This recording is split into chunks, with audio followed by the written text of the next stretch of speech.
Hello, good evening, and a very warm welcome to Rangers Radio.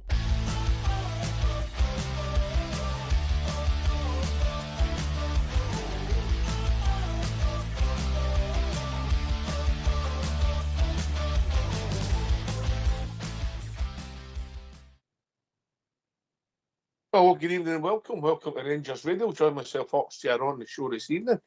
There's my mucker Albert and the one and only South Side. Evening, gentlemen.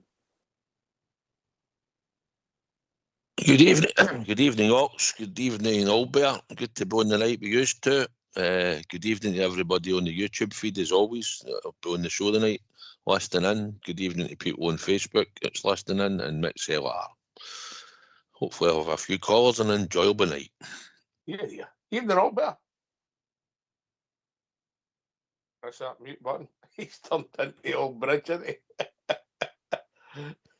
Oh, happy New Year, Probably guys. Happy New Year. That's just me finished that vodka there, so should be all right now.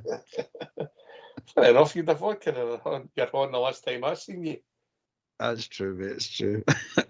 It's I'm fine, mate. Yourselves? Good, mate. Good, mate. Good and dandy, yeah. Oh, aye, definitely. Right, where do we start?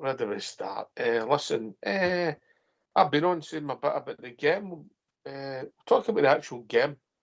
We'll split it quickly. We'll talk about the first half, get your thoughts on that, and then we'll turn your thoughts to the second half.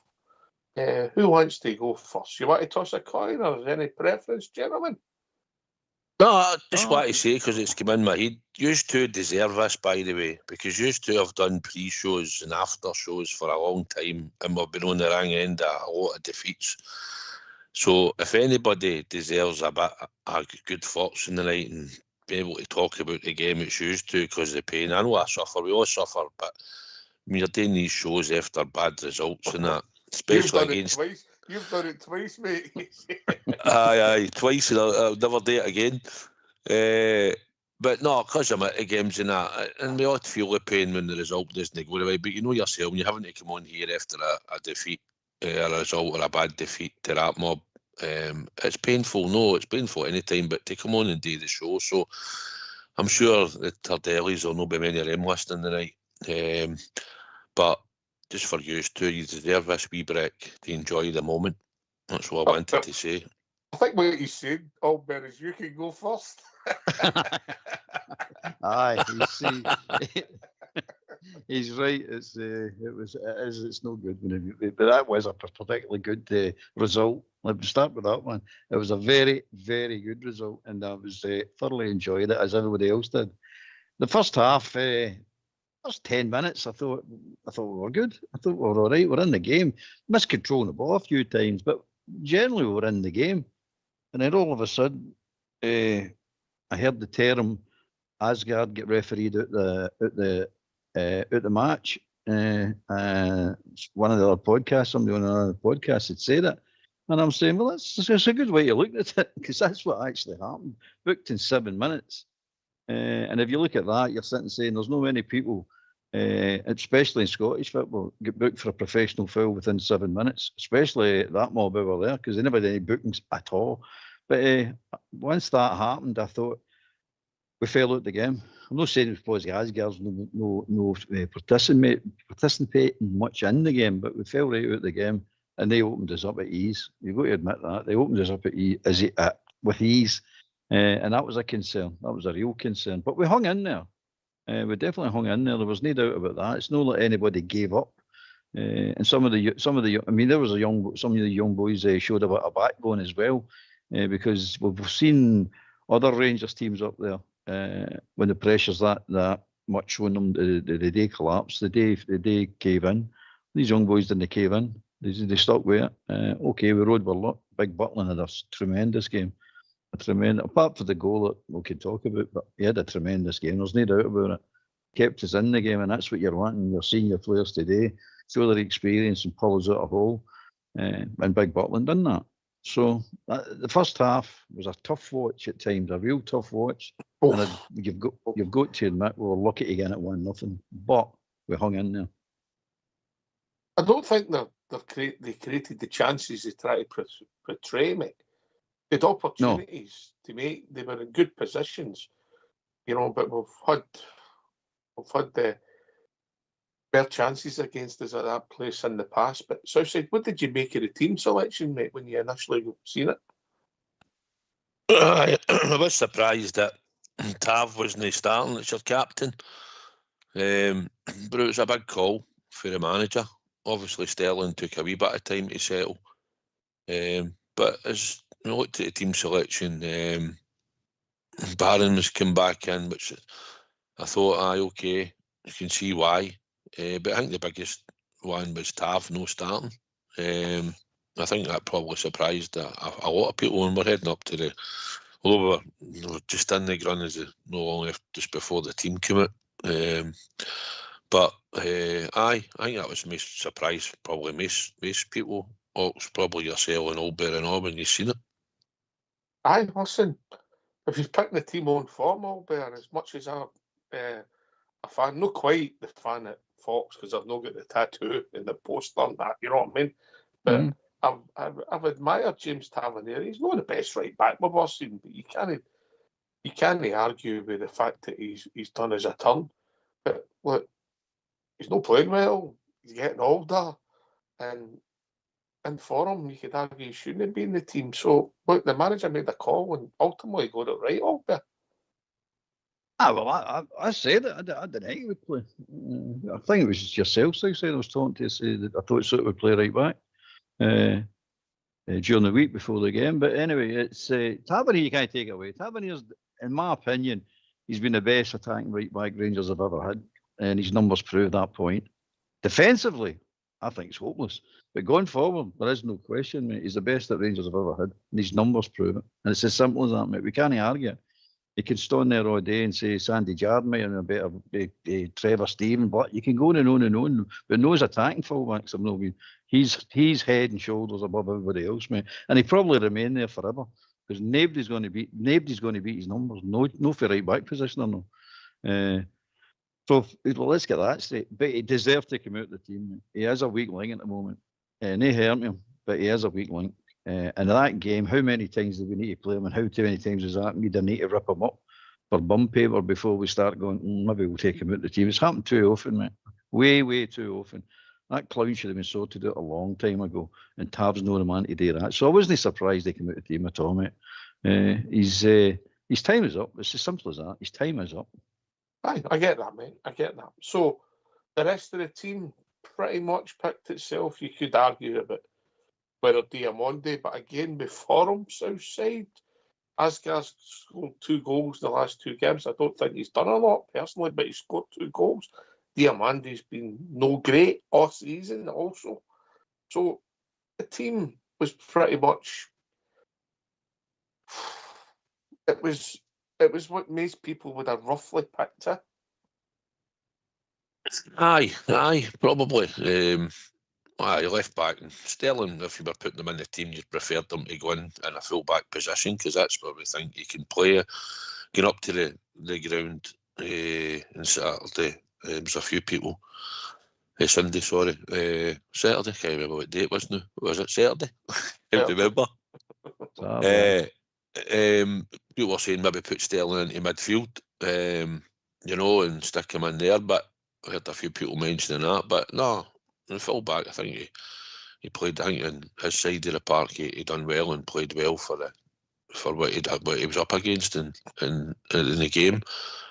Suter, we all thought would come back into the team once he got a wee bit of game time in him, which he gave him in the last couple of games. He got some game time into him for him to start in that game. So, Chimiti, I think, probably had to start up front because he has got the physical presence and he certainly managed to bully them about the part, didn't he? So all in all, maybe the midfield you might have thought one in or one out, maybe Diamonde or a Barron or that, but all in all, I agree with you all, bear and all. I thought McLean was stinking on Sunday in the game. I thought I can't remember what player it was of theirs, but they pulled Raskin right in front of their main stand with a jersey, which he booked Asgard for.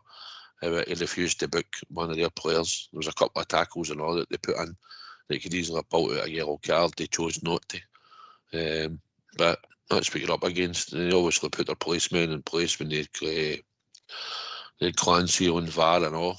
And then they're hitting us with Nick Walsh tomorrow night against Aberdeen. So, but I thought McLean was stinking on Saturday. I know. I thought some of his decisions were poor. I know he didn't influence the game or anything like that, really, but he influenced it by no booking certain players in games. He was quick to book Asgard after 7 minutes. If it's a tug of the jersey, you expect to book him. But when you see it happening blatantly in front of you, for a Celtic player pulling Raskin back with a jersey, and he chooses not to book him, and it just doesn't surprise you, does it?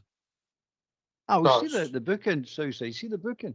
I'm expecting Asgard to get booked for that. It's a booking. I'm not arguing about. I don't think you're arguing it either, mate. I'm not saying that. But anybody that's listening and thinking would think, oh, Asgard should have got a booking for that.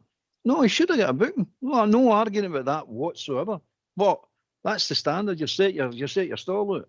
You can't then just run about saying, well, I booked him, but I'm not booking anybody else. Because you're right. There's at least 2 Celtic players pull Rangers players back for the exact same thing, no bookings. So he played the advantage for the one in front of the main stand, mate. I thought when he booked Asgard that early, I'm going, oh, well, he's setting his stall out. He's not taking no nonsense today. Because Danny Rowe had already said during the week that he was hoping for a strong referee, and I'm saying, oh, he might get it. And so we've no complaints that Asgard getting booked. Well, I've got a big complaint about nobody else get booked. Not one of their players get booked in that game. And how many games have they been to this? Not just this season. How many games have they bookings have they took in the last 10, 20 years? It's incredible, mate. What, if they went 80 games or something without a red card? I mean, that's nearly 2.5 seasons they went without a red card. I mean, what's going on here? What is going on here? But I can't remember what podcast it was. The terminology the referee booked Asgard out the game. That's exactly what he did, mate. That's the right description for that. That's exactly what he did. Is it manufactured? Does it mean? I don't think you have to book Asgard out the game in my opinion. But you're being unfair. But you're being unfair there. No, I'll tell you why. I can back up my argument, mate. You can stop. That'll stop you getting in for tackles and doing certain things and you could say he only dangled his leg because of the goal, because he'd already been booked, and if he fails, he'll make it sent off. I maybe give him that, mate, but you've still got to work hard, even if you've been booked. Right, that's your side. There. The side I'm talking about is he's booked after. They never even gave him a chance to show anything, mate. They didn't give him a chance. He didn't know that he wasn't going to have a good game. That McLean. He doesn't know that. He's just making sure he's not going to be involved in this game. We know that Asgard is probably going to the pace of the game is not going to suit his type of football. No. We know that. But he's not giving him a chance, is he? He's just booked right away, and that's him. Basically, you put your foot into any tackle, you're going to have to park. That's what I'm talking about, and it's not right. He could have booked anybody. He could have booked Raskin. He could have booked, what do you call him, Barron. And that's them. They're out the game. The forwards are no. But I was expecting Big Fernandes to win that. Ingles is rolling about when he gets hit in the face. By the way, I was disappointed in Fernandes because that clown got up off the ground. I didn't want him off the deck. If you're going to hit him up so he doesn't get him. It's stretcher him off. That's my only disappointment. That's that. I'd rather keep him on the park all better, if I'm honest. I just enjoy them getting off the park, mate. Anyway. Right, so we lost the foothold in the game, Southside, right? And they came into it, and it was a bad watch for about 25 minutes. We'd lost the goal. We slowly started to get a foothold. Oh, great, but we came into it. Obviously, we had a good chance with Gassama. What was your thoughts on that, mate? The Gassama one when he tried to flick it off Schmeichel. Aye. I thought you had to use other foot and just slid it, tried to put it into the net. I don't think you should have really tried to flip it at him. I thought he was in the route of the game. I thought we were in the game for 10 minutes. 10 minutes, we shut them down, we competed. And I thought, honestly, from the last half hour, 35 minutes, I thought we just fell out the game. Second to every ball, you could see the way they were flying into tackles, they were running faster. They had the extra man in the middle of the park. Aye. When you were standing there watching it, you could clearly see it every time they had a spare man in the middle of the park because Asgard was probably too far forward at times. We were pressing as a 5 or a 6. Even Fernandes was getting into midfield. There's a couple of times we were like, what's he doing? You know, he's just sprinted right into the middle of the park to try and probably shut them down. There was one time he was right up face to face with Ralston. He just one night just went there run. He was like, where are you going? But he must have got a fright when he came face to face with him. Carry on. But you could clearly see the whole first half that they had an extra man on the park that was just spare all the time. They were playing us down the sides. I think we were a bit narrow. Nagoma should have been further out on Yang, but she wasn't. And then we only left us with Barron and Raskin. And honestly, I was hoarse, screaming and bawling, man. Like, you need to change this. Something needs to change. Because once they score, and that obviously, Asgard couldn't put the tackle in. He waltzed by Raskin as if he wasn't there. He sidestepped him. Normally, one of them would have put a tackle in. Obviously, Asgard couldn't because he'd already been on the booking. And once they scored, I thought, here we go. And we're second to everything here. And we remained second to everything until half-time. And probably in other visits up there, apart from the last time when Iggerman scores and we win. In previous seasons, we would normally lose a stupid goal before half-time. We had a couple of scares. Butland made a couple of really good saves. And we rode our luck a bit. But you need to do that at times. I mean, we could have been done 2 or 3 because they had really good chances. But at the end of the day, we went in 1-0 and it gave us a chance to come out in the second half. And obviously, Danny Rowe resets the team in that. But probably games gone by before, Hawks, as we've seen, we would lose a stupid goal before half-time again. We went 2-0 done. Just come back to the goal, mate. Aye. I think when you see it, I mean, obviously it's a throw-in, but it's no great. I'll go to Albert, you can chip in after it's who said. I think Fernandes should step across and then Suter should come on onto Kenny because the dangers are doing our left backside, and I don't understand why that communication doesn't happen. It just, for me, he's got to take a couple of steps across and then Yang's running into him. Now, whether he dances past him's another debate, Albert. You'll never be able to answer that. But he done nothing, and I think that's where you've got to sniff danger. And that comes with communication and maybe experience as well, Albert.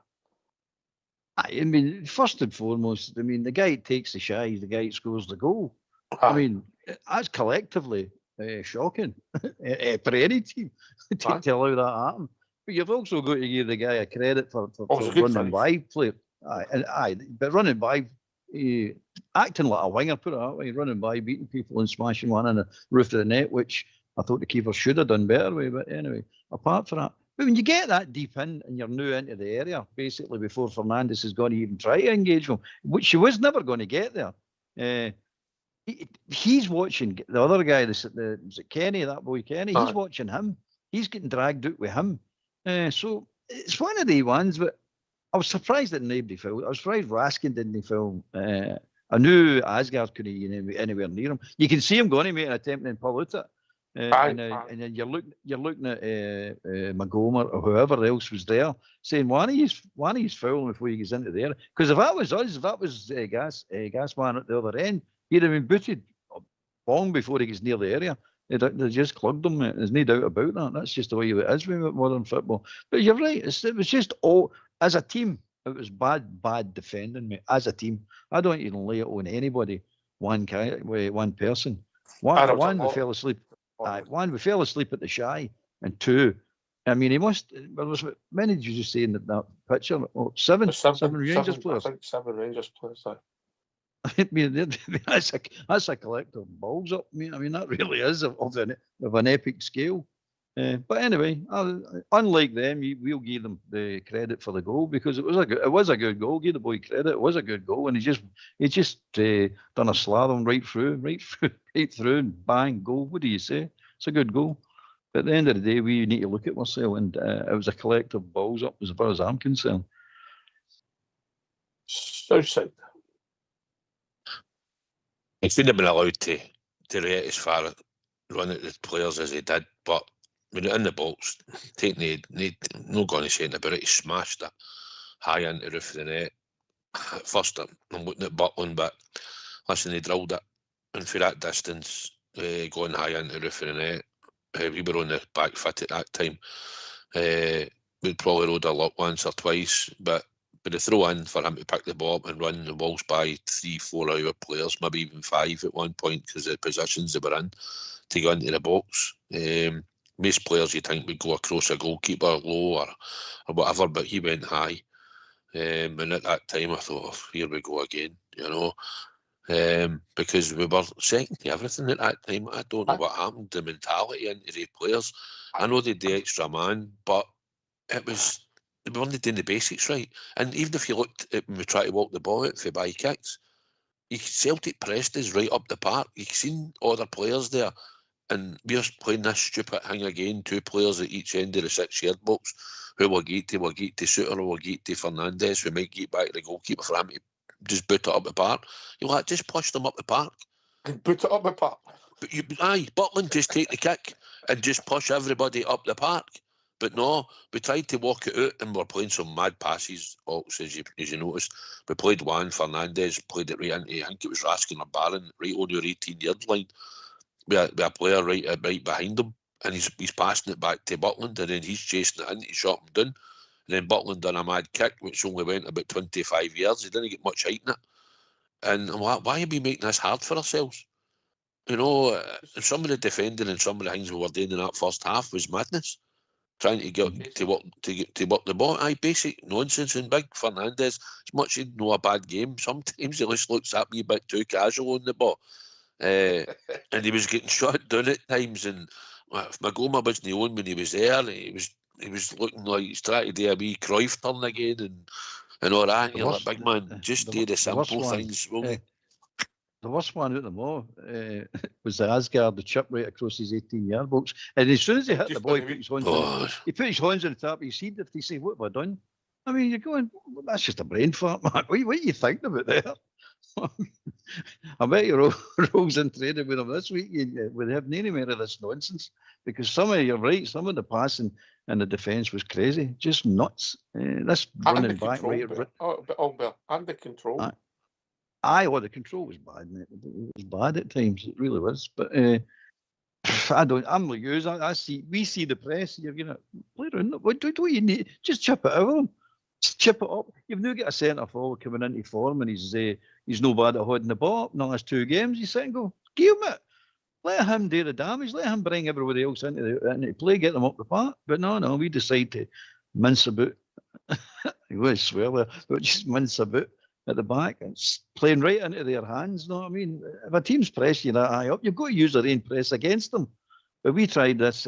We'll play around them. Everybody in world football knows how to play against that now. Everybody. Bar it seems us, we still want to do it. There's no point to it, man. It's just no point to take the chances. You've got to play some football, I know that. But you've got to use the tools that's available to you.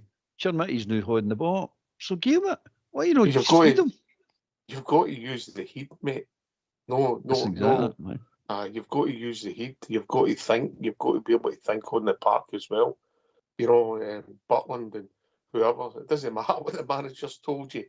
If you're under the cosh, there's 10 minutes to go before half time, and you're struggling to get out, you just regroup, get your defence together, move them up to the half-wide and clear the ball. Yeah, that's just me.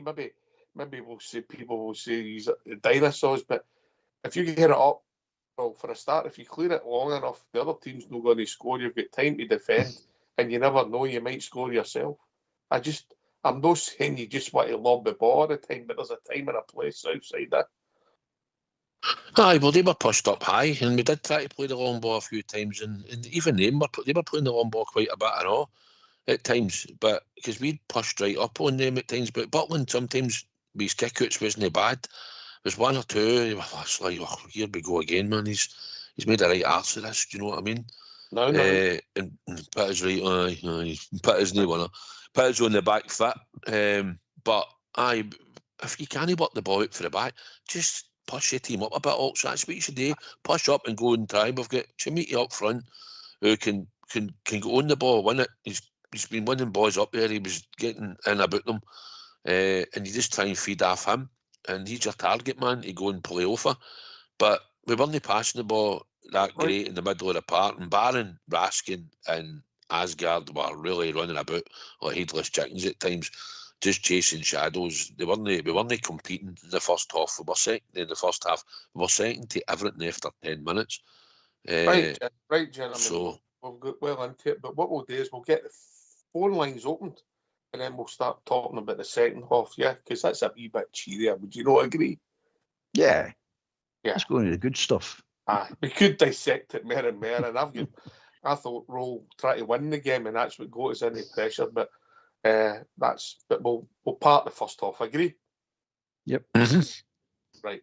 Let's hear from these. While you are sitting listening on your own, why not take part and give us a phone? We would love to hear your points of view, so get off your bum and call 01413561972.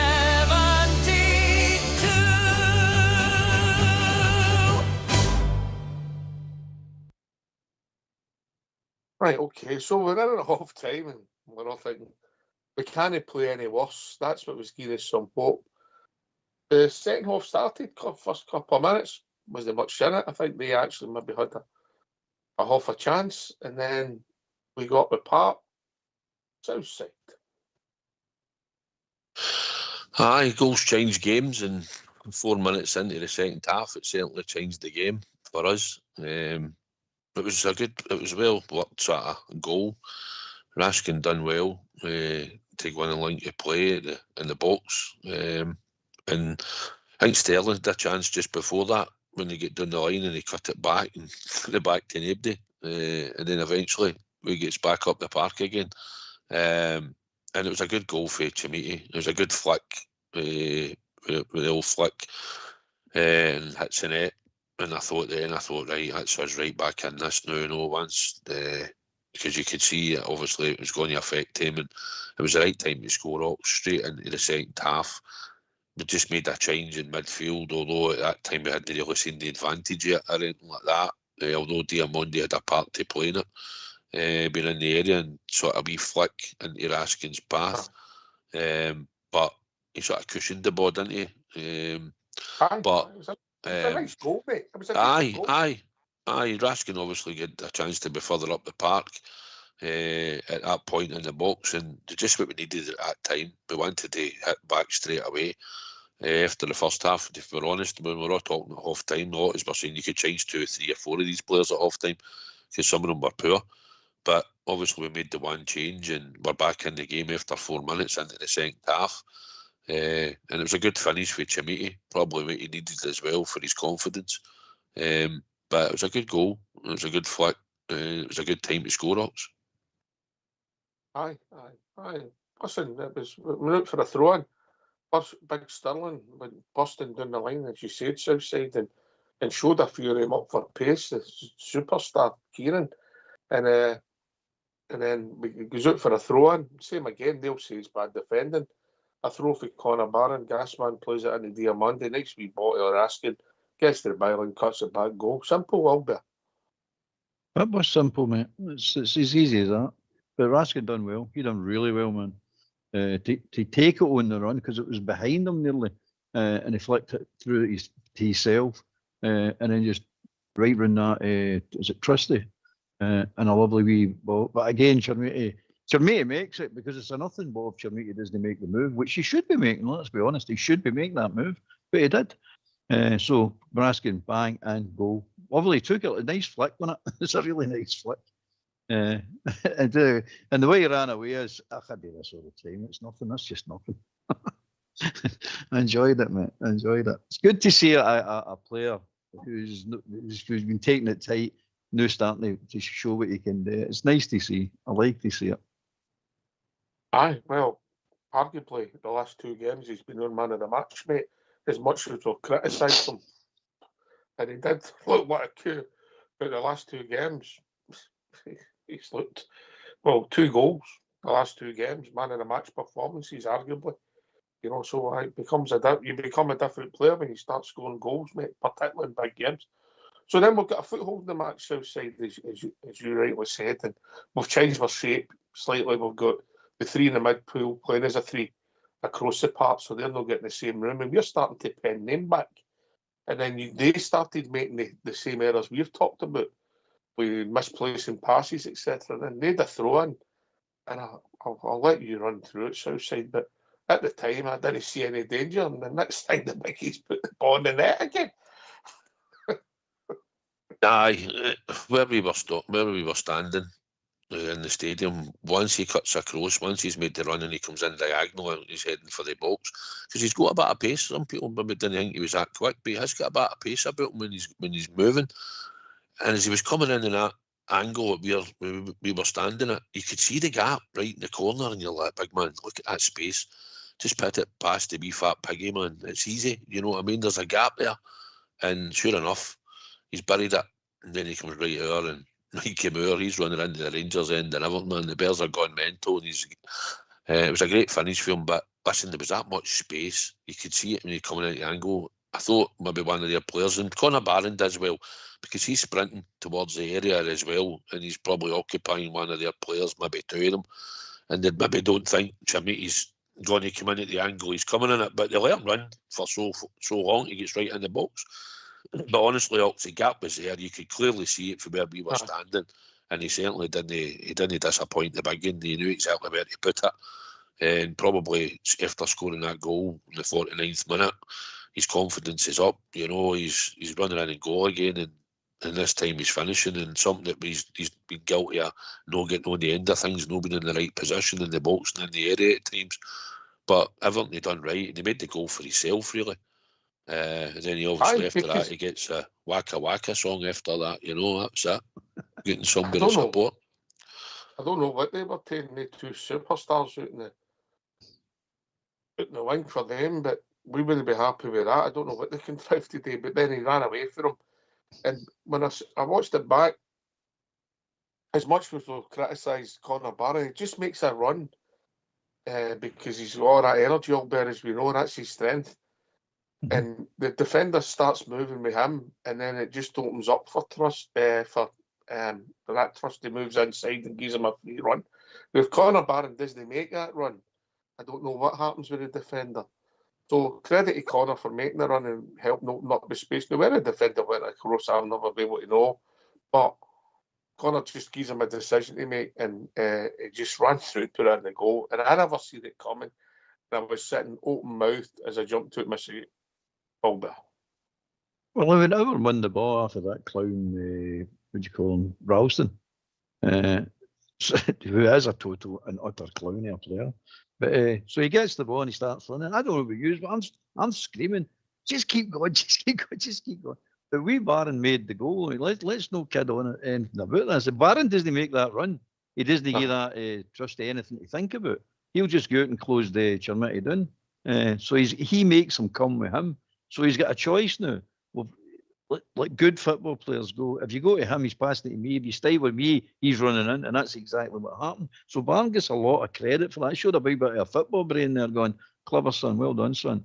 But that trust, if Barron doesn't make the run, all Trusty does is run to his Chermity and close him down. That's all he does. But he can't do it. But the big man's seen that. He's seen that Barron had took him away, and he just kept going and kept going. And I'm with Southside. You say put it in the far corner. Please put it in the far corner. Because how many Rangers players I've seen try to put it in the near corner, the near post, and that fat clown gets either a fit or a horn or something to it. But he put it away. He actually got a fit to it right enough, but he put it away beautifully, mate. It was a cracking goal. Thoroughly deserved by the big man. It really was. Aye, and then, then the fun started, you know. They got their way. And then we get a third, and we've won the ball, and near enough the same area of the park. Diamondi's come inside. I think he gets took out. Funny there was no booting, but there you go. Maybe your point, Albert. Gasman again puts a fit in, moves it on, makes the pass to Mikey Moore, takes it in his stride. I've got to be honest with you, I think the goalie should have done better, but who cares? Albert. Nah, you mind.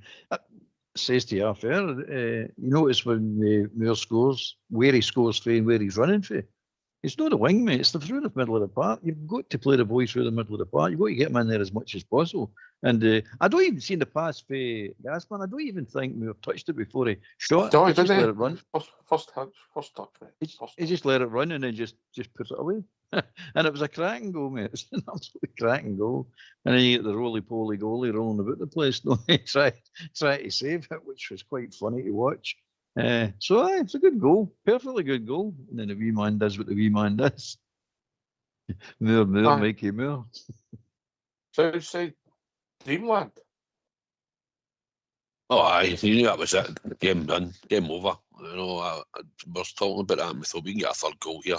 So you know what it's like. You can easily, the way you've been playing at times in that, you can always lose a goal, and you know that mob will try and go at the end as always. They might get something, you might lose something stupid, but that goal getting in, I just felt there in the end. I thought that's it, game over for us. We even go up and get another one, but it was a good strike. But I'm going to be looking at my goalie again. You know, he's poor. I mean, he's well poor. I've got him by a name, but he's well past it. But it was a good strike. I wasn't that bothered. They never got to it. Certainly wasn't caring at that point. Well, the chairs by that time. But earlier on, seeing me Mikey Moore, I mean, Strathclyde's finest, try to grab him for, you know, a wee sidestep, and he was in amongst the support. Usually they let players take their hats off and stick them on their heads, you know what I mean? They don't seem too bored about it, but when it's a Rangers player at score and he's running towards his own supporters, they'll try to grab him and all that. But a wee man done a usual wee sidestepping in amongst the support, and he was certainly delighted with it, and he certainly got the acclaim for the support that was there after the goal. So I had a feeling at that time, 3-1, right time to score again in the game ops. Obviously they were streaming out, it was like a fire drill at Parkhead, you know. They were all streaming out. It's just a pity there wasn't many of them in the grunt to enjoy a good goal, you know what I mean? Aye. Supporting the world. Aye, self-proclaimed, you know, they were all going on the radio. But aye, great time to score. Like you say, goals change games, and at that point you could see it. They probably thought at that point we're not coming back for this. And I was hoping it was having on and cementing another goal or two. And don't get me wrong, we gave them a couple of chances after that. Butland did well. So it was good, but it was good. It's the last two visits up there, we've managed to see a win. And it's long overdue. 6 goals. And everybody that was there certainly enjoyed it. And it was comical in the big out the stadium, and all they were all at the front door screaming their heads off. They actually had Celtic TV up on their screen in the way out. They kept us in for about half an hour, but the way out, you seen them all in the car park and that as we were walking out. So aye, it was a joy to behold, mate. Aye. If you check the chat, there's been a request, Southside. Oh. Aye. Listen. So there is, aye. Are you partaking in that request? Are you backheeling it? Backheel it now. Is that because your vocal cords are still a bit rough? Aye, certainly rough, mate. Aye, you got to enjoy these victories. You know what I mean? Certainly got to enjoy them. Aye. Well, I think a lot of people might have thought before the game, and that was maybe the kind of result. Yeah, we know. I think if we're honest, we knew it wouldn't be as easy as some of them were trying to make it. But however, every day of the week you take that result up there, Albert. Every day of the week. Absolutely, mate. I mean, bear in mind, we're still trying to build a team here. We're nowhere near built a team. We're still trying to build a team. That's the first game we've played them, really, in my mind, in years, a meaningful game, rather than beating them when we beat them when the league's done and there's nothing to play for. That's the first real proper game that we've beat them in a long, long time.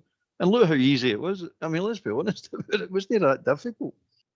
Because you've got players actually turning up and then participating and contributing to the game, which was excellent. And that wasn't everybody, by the way. That was the majority of the players. So I enjoyed it, mate. And you take it all day long, mate. And what I really liked as well is there's a few of the young boys are not taking any nonsense after them. Chermiti and Fernandez and wee Magoma are not taking any nonsense, mate. They've got bottle. And I'm saying, I quite like yous. I'm taking a shiny yous because they're coming near him. You seen the Chermiti with that? It was at Ingles again. He's trying to hold him and Hodges. He's knocking him away. Well, before, we would just accept all this. And they're rolling about the ground. You're saying something to them. They're getting tore into them. And you know Sterling, he's not going to take any nonsense off of anybody. So you're starting to look at a team that's got a wee bit of a backbone about it. And you're saying, right, now we need to add some quality. Obviously, we need quality. We're still nowhere near where we should be. But I see something I'm starting to like in some of these players. And I'm saying, you'll do for me if you stand up. I don't know just against anybody, mate. Just don't take any crap. Aye. One thing it did disappoint us was the delivery. When we had that, I think, in my opinion, we had the advantage at set pieces and we never made any count, really. You know, because our delivery was poor. You know, just picking holes, I know, but you know, corner, I think with a couple of corners the second half and we had them under pressure and we never got in the box when the backsides was twitching. Anyway, we've been joined by Billy. Evening, Billy. Good evening, Ox. All Bear Southside. You all right, guys? How are you here, mate? Good. Happy New Year, Billy. Happy New Year, gentlemen.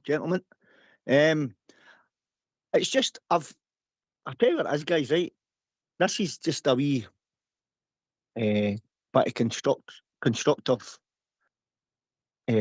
observation that I've noticed. Right, I don't know what your thoughts are. Right now, the last two All Firm games we've played. Right, obviously we played the semi-final. Asgard get booked. Sorry, and then he gets sent off. And then he gets booked there at the weekend. Right, early doors, the two games. And first, when we go back to the semi-final at Hampden, Celtic were the better team in the first half. Right, so, and then we get the player sent off, and we were by far the second team, by far the better team in the second half. Sorry, and obviously we just ran out of steam on that big parking that, you know, so you can forgive the players for that one, right? And then you look at All Firm game there on Saturday. Now, it's a fantastic result to go there and win, right? But ultimately, the first half, we weren't at the races. Now, that's twice the Gaffer's set a team out and set his team up to go out and play against them. Yes, he's rectified the problem in the second half, but he's got it wrong twice in the first half now. So I'm hoping that he's learned for that now. And by the time the next All Firm game comes round, then I'm expecting him to get it right for the first whistle. Also, I don't know what the situation will be with Asgard regarding if we can trust him now in such a big derby, because he's let the manager down twice. Firstly, getting sent off, rightly or wrongly, you can look at it any way you want. He caught the boy mid-drift, so I had cared. There's no disputing that. And then he's got booked earlier on in the game there, and he's put himself right under pressure there. So, it's just an observation, as I said. See the booting Asgard got, Billy. I don't know, but I thought it was a bad pass with Conor Barron. I thought it was a wee bit of blue light on it to put him under pressure. Yeah, he could have done different with it, but I didn't think it was a great decision by Conor. You know? But, aye. But well, you've got to say to yourself and all then, maybe it's not the greatest decision to give him a hospital pass, right? But you've got to say to yourself, well, Asgard's got to be smarter there, hasn't he? Aye, I agree. He's got to be smarter there, and that's where I'm saying, can he be trusted now by the manager? And then, as I said, the manager's got it wrong the last two All Firm games in the first half, but he's been tactical, astute and clever enough to get it right in the second half. And I know Rome wasn't built in a day, for talking sake, right? I know you're not going to get it right away, but I'm just hoping now that the time the next one comes round, that he gets it right for the first whistle. no into the second half. And I hear folk and all talking about, the game could have been out of sight, etc. Your keeper this, your keeper that. Well, excuse me, guys. Is that not what your goalkeeper's meant to do? Is that not what he trains every day at training for? Is that when he goes out to match day? Is that not his job? The clue's in the word goalkeeper. You know, they talk about the Celtic goalkeeper, Schmeichel. See if that's him making these saves, right? He's world class. Because it's a Rangers goalkeeper that's doing it. Actually kept him in the game. That's how they twist the narrative round to suit themselves. What did they actually do? They saved for when the boy Kenny sort of ran in and he sort of fell as he hit it, and it was right at him, so he's going to save that, right? Let's be honest. And he had another good save for the boy Kenny when he sort of hooked it, and I think it came through. Was it Souters' legs? I can't remember now. That was a good save. Like a snapshot, wasn't it? Aye, that was a good save because it was low down and it was going in the corner. That was a good save. That was it, really. Yeah. The header for Yang. Aye. The header for Yang in the second half. He put it on the bar. You should have saved that, mate. You know, need to complain when Andy Gorham used to do it. That's right. I'm talking about the header for in the first half, where Big Fernandes cleared it off the line. What do you call him? Butland actually saved that, mate. If you watch it again, the guy headers it. The one McGoma slept. Aye. He actually saves it. Hits his horn, he saves it, and then Fernandes clears it. So he did 3 saves to me. 3 saves, real saves. The other saves, 3 real saves to me. Which is fine. I've not got a problem with that. But it's what I was talking about is the ease they walked through us, and they were wide open. We were wide open at times. We were all over the place, mate. I think, if I'm partly taking your point, I'll let the lads come in before we maybe hear from Danny. But I think what he done was he was offensive, and he was trying to win the game. And what that meant was he had Asgard playing, trying to get up next to Chermity with the 2 boys either side.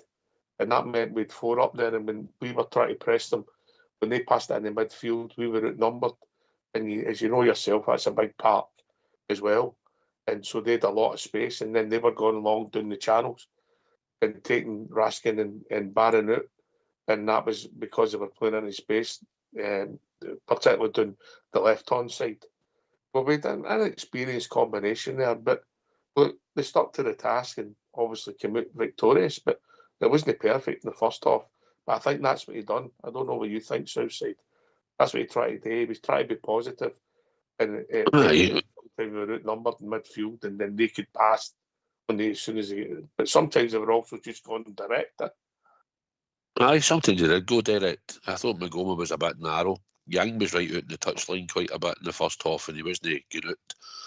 Like we said, we had to fire Fernandes into midfield at times to try and pick up the spare man. We went man for man up front. We pushed forward, but like if they went long on us, then that's when we had the problem. And it could be a bit of naivety. It's down to players to work this out on the park. You're set out with a sort of instruction, but if it's not working right, then you jig it yourselves between yourselves and go, well, how come he's spare all the time? We need to find somebody in here to shut him down. Or by times in the game where the players spoke to the manager, they were out there talking to him. There was a couple of breaks of play, especially when Engels was lying about to run after 3 minutes or 5 minutes, whatever it was. And there was another spell, something else happened, and players were there talking to Danny Rowe, and he thought, well, we'll sort this out. But we didn't. We sort of kept it the way it was. But it's down to players, as you say, sometimes to work that out amongst ourselves on the thing. But see, at the end of the day, we know we need better players. We know we need better help. We know we need players to come into this squad to push us, to keep us going and to push us out this line. We know we lack the quality in certain areas of the park. See, at the end of the day, I don't care. I've seen a few bears out there no happy, moaning about the fact that this wasn't. Listen, moan all you want. See, at the end of the day, we went up there and done a number on that mob. And that's all that matters. Whether we rode our luck or no, I've watched many a Rangers team, we all have. When Andy Gorham's the guy that saved us that day, but we're still went up the park and won the game. And he saved it. He said that one of the games where Gorham would just save everything. It happens. Your goalkeeper's paid to keep the ball at the net. They can work any narrative they want. At the end of the day, we went up there and done a number on them. And that's all that matters. We're a team that we know are starting to sort of function a bit better. Didn't compete in the first half. We've watched it, as we've all said. Billy, you've alluded to, we've no showed up at times. And they came out and they gave us a bit of they gave us a hard time in certain areas of the park where we weren't even doing the basics right. But we sorted it out, and we come back in the second half and we won the game. And that's all that matters. It's about getting 3 points, however way you do it. As long as you get the 3 points, and psychologically, that's what we needed today. We had to go up there and win that game, and that's what we did. And hopefully, the board and Danny Rowe and that will have players in mind that we can get into this. We can get into the January transfer window that will help these players, and they'll be starters in our team, and they'll kick his own. And maybe the next time we come to play them, we'll start for the start, Billy. We will put in a 90-minute performance against them, and maybe just wipe the flare with them. So I don't care we know who they're putting in now in charge and all that, and I think this will save them. So we need to look at us. We're in the right good position now. We just need to add to this squad with the quality and just keep it going. Albert? I agree with most of that. Aye, it's I don't care about performances, guys. I really don't care. It's victories, and we've got in the position we're in because we just get victories. Forget about what we've done and how we've done it. It's just victories. And the next game we play them, I don't care about style of play and if we play well and we hold them for 9. None of that makes any difference. It's win. I want to win that game, and I want to win all the games to at the end of the season if it's possible. And it's as simple as that for me. If you get good football as a byproduct along the way, and let's be honest, it's a byproduct because good football doesn't doesn't automatically mean you win games. You've got to dig these results out. So what we've done on Saturday is dug the result, and I'm more than happy with it. You've got to remember we had 6 players up there. That's the first time they played at Parkhead. That's never mentioned with any of the so-called Sky and this unbiased channel that you keep trying to tell me it is. No mention it, mate. Six boys up there. 2 teenagers playing. You know what I mean? And you're looking at going like that. That's a good result. That's a fantastic result. And they showed bottle, and they dug it out, and they showed a backbone. And that's the things that I'm looking for. And I've seen it. I've seen these boys standing up to this and saying, "No, we're not taking any of this nonsense. We're going to win this game." And they did. We went on and win the game, and that's all that matters. At the end of the day, that's all that matters. There's certain games it's all about winning. Listen, we'll go to the manager just before we go to the tune. I'll hear the manager and bring Billy back in. Just these thoughts on Saturday's game, just quickly. So if you don't mind, get yourself in mute and let's hear from Danny Rowe. I think it was amazing atmosphere in the stadium. We really enjoy these 3 points. Big statement from our side, but it's about the next game. We have now 2 times Aberdeen. It's never good to see a manager to be sacked. I think this is also a difficult one, to prepare. But it's about the next game, focus on our performance, and hopefully tomorrow night we can bring the next 3 points. What does Aberdeen's managerial change do in terms of impacting your preparation? I think he will not have so much time for prepare something new. Maybe he will continue, maybe not. Of course, we looked also back what he did when he was one times caretaker 1.5 years ago. He will, I think, bring a little bit more emotional because the players want to show up. Now it's up to them, but it's about how we can perform again on a good level. We have to take the second half as our role model again, be aggressive, be on front foot, try to bring our strength on. And if we do this, then we can beat the next opponent as well. From your perspective, you called it a statement win. It's 3 points, it's against your biggest rivals, you go level with them. How good a platform is that to try and build on? It helps. I think it helps the player to believe more and more, have the confidence to continue our journey. I think in the past you spoke about can this team win big games. I think this is a big part for us that we showed this. And what I really loved was the connection between my players and the fans. That was outstanding, and for me, and I think also for some players, was it really the first moment in the season where you felt, oh, this is now the relationship that we want. What it means for the supporters to win this game, we saw after that when we arrived here in the stadium. We saw it in some videos, all these things, and this is fantastic, and it should be the picture for the future for our club. You said before that game that you were the hunters and you were looking to hunt the teams above you. Now that you're level in points with Celtic, Does it become about hunting Hearts at the top? Of course, you have to make them under pressure. I think the good thing is, since Emma arrived, we reduced the gap from 13 points to just 6. Yeah, they feel it now, but you have to be on front foot. Yeah, if you take one more bad result, then the gap could be open again. This is the advantage at the moment for Hearts. Yeah, they have still 6 points ahead of us, and this is for us we have to work on. But if you continue the way from the last 10 weeks, then yeah, we are on a fantastic way, and we can close the gap more and more. I appreciate there's elements of this you can't discuss with it being a police matter, but Dujon Sterling, from a football perspective, what can you tell us? Is he available for this game? Yeah, he's available. He was yesterday here in the training. He made the full recovery. I'm glad that nothing happens more. I think this is a good part, and anything else we will see. In terms of the bigger picture, the January transfer window's open. Looking at what you did at the weekend, fans perhaps excited at what this squad's capable of. If you can add more, is there anything close, anything imminent for the fans? Yeah, at the moment we work really hard to do something. I fully trust to the board, to Andrew. We have a clear picture, but at the moment, yeah, we are work on some things. We are in the process, and then it's about the final decision from maybe the second part. And if you get this, then we can come through. But the good thing is, and I think it was also a big statement for my players, that there's a group who's growing, and this gives me also a good signal. Rest of the squad okay? Any worries from the weekend? No, so far so good. You feel this as well. Everyone wants to be part now of the journey. Was yesterday in the training a good spirit for the players that didn't play. The players they played, they are fully on front foot. Everyone wants to play, and this is a great feeling for a manager. It's amazing what winning a few games does, isn't it? Everybody wants to play.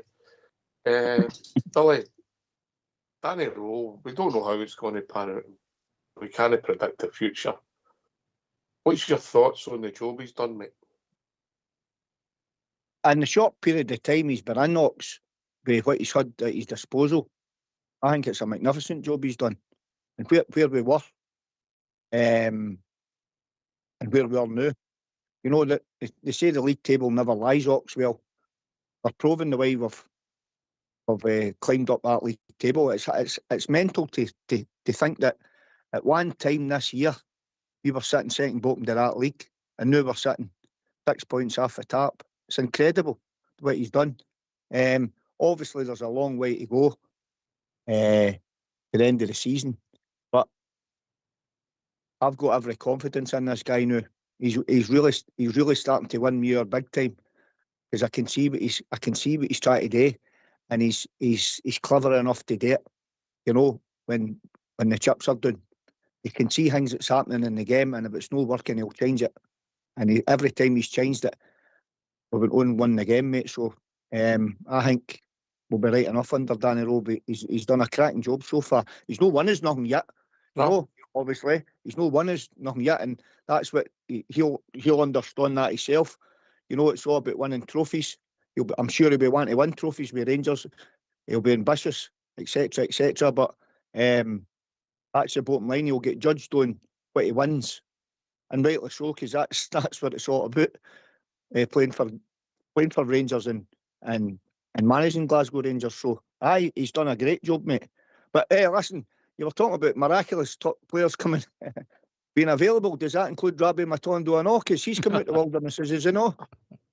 Some people might think his contract up and he wants another move. Don't get all bear started on that. His number of appearances or his contract. We don't want you doing that road tonight, all bear, do we? Oh no, aye. We do want to show him up for what he is, the wee pretender. Listen, lads, we've reached that time in the evening, so get yourself on mute, because we're going to have a tune.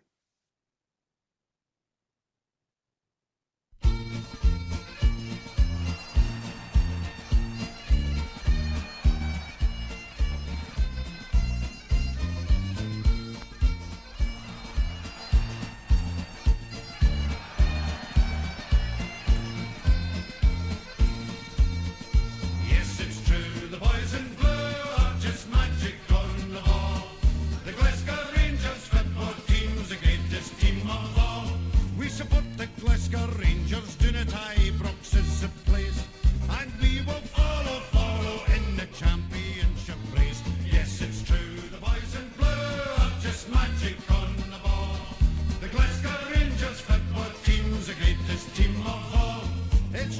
magic boys in blue are the best team in the land. You've got to cure and govern to get a ticket for the stand. Yes, it's true, the boys in blue are just magic on the ball. The Glasgow Rangers football team's the greatest team of all. We've spent a lot of money on great players, yes, that's true. But the Rangers fans deserve the best from the boys in royal blue. Yes, it's true, the boys in blue are just magic on the ball. The Glasgow Rangers football team's the greatest team of all.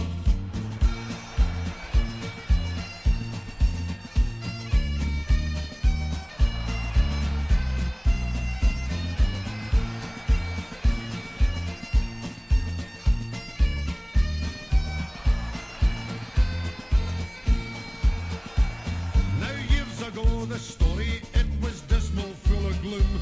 Now we're building an extension for the Ibrox Trophy room. Yes, it's true, the boys in blue are just magic on the ball. The Glasgow Rangers football team's the greatest team of all. In Europe we'll be travelling by land and sea and plane. The Teddy Bears have got the Bears and we're on the march again. Yes, it's true, the boys in blue are just magic on the ball. The Glasgow Rangers football team's the greatest team of all. Yes, it's true, the boys in blue are just magic on the ball. The Glasgow Rangers football team's the greatest team of all. Yes, it's true, the boys in blue are just magic on the ball. The Glasgow Rangers football team's the greatest team of all. Yes, it's true, the boys in blue are just magic on the ball. The Glasgow Rangers football team's the greatest team of all. Yes, it's true, the boys in blue are just magic on the ball. The Glasgow Rangers football team's the greatest team of all. Yes, it's true, the boys in blue are just magic on the ball. Why don't you give us a call on 0141 356 1972. It's your show, it's your platform. Let's hear from you.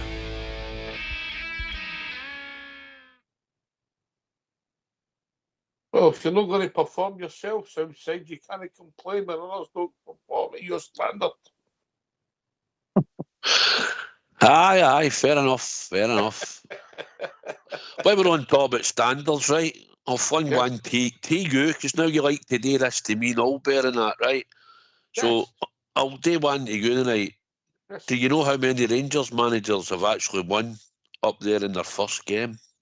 As when they were being manager of your club in their first attempt? Could you tell me how many managers do you think's won their first game? Put you on the spot, I know, but that's what you do to us, so why not? It's in the new year, so... Right, well, we went a long time without one, and so you... Simon, Bob, Struth, then Davy White, 69, did he win? Davy White won his first game? No, No. you need to go to manager before him. Before him? Yep. Bill Struth? Yes. That right, Southside? Aye, he was the first, his first visit up there, he won his first game, do you know how many, but do you know who was the next one? After that, well, Soonest never, Walter.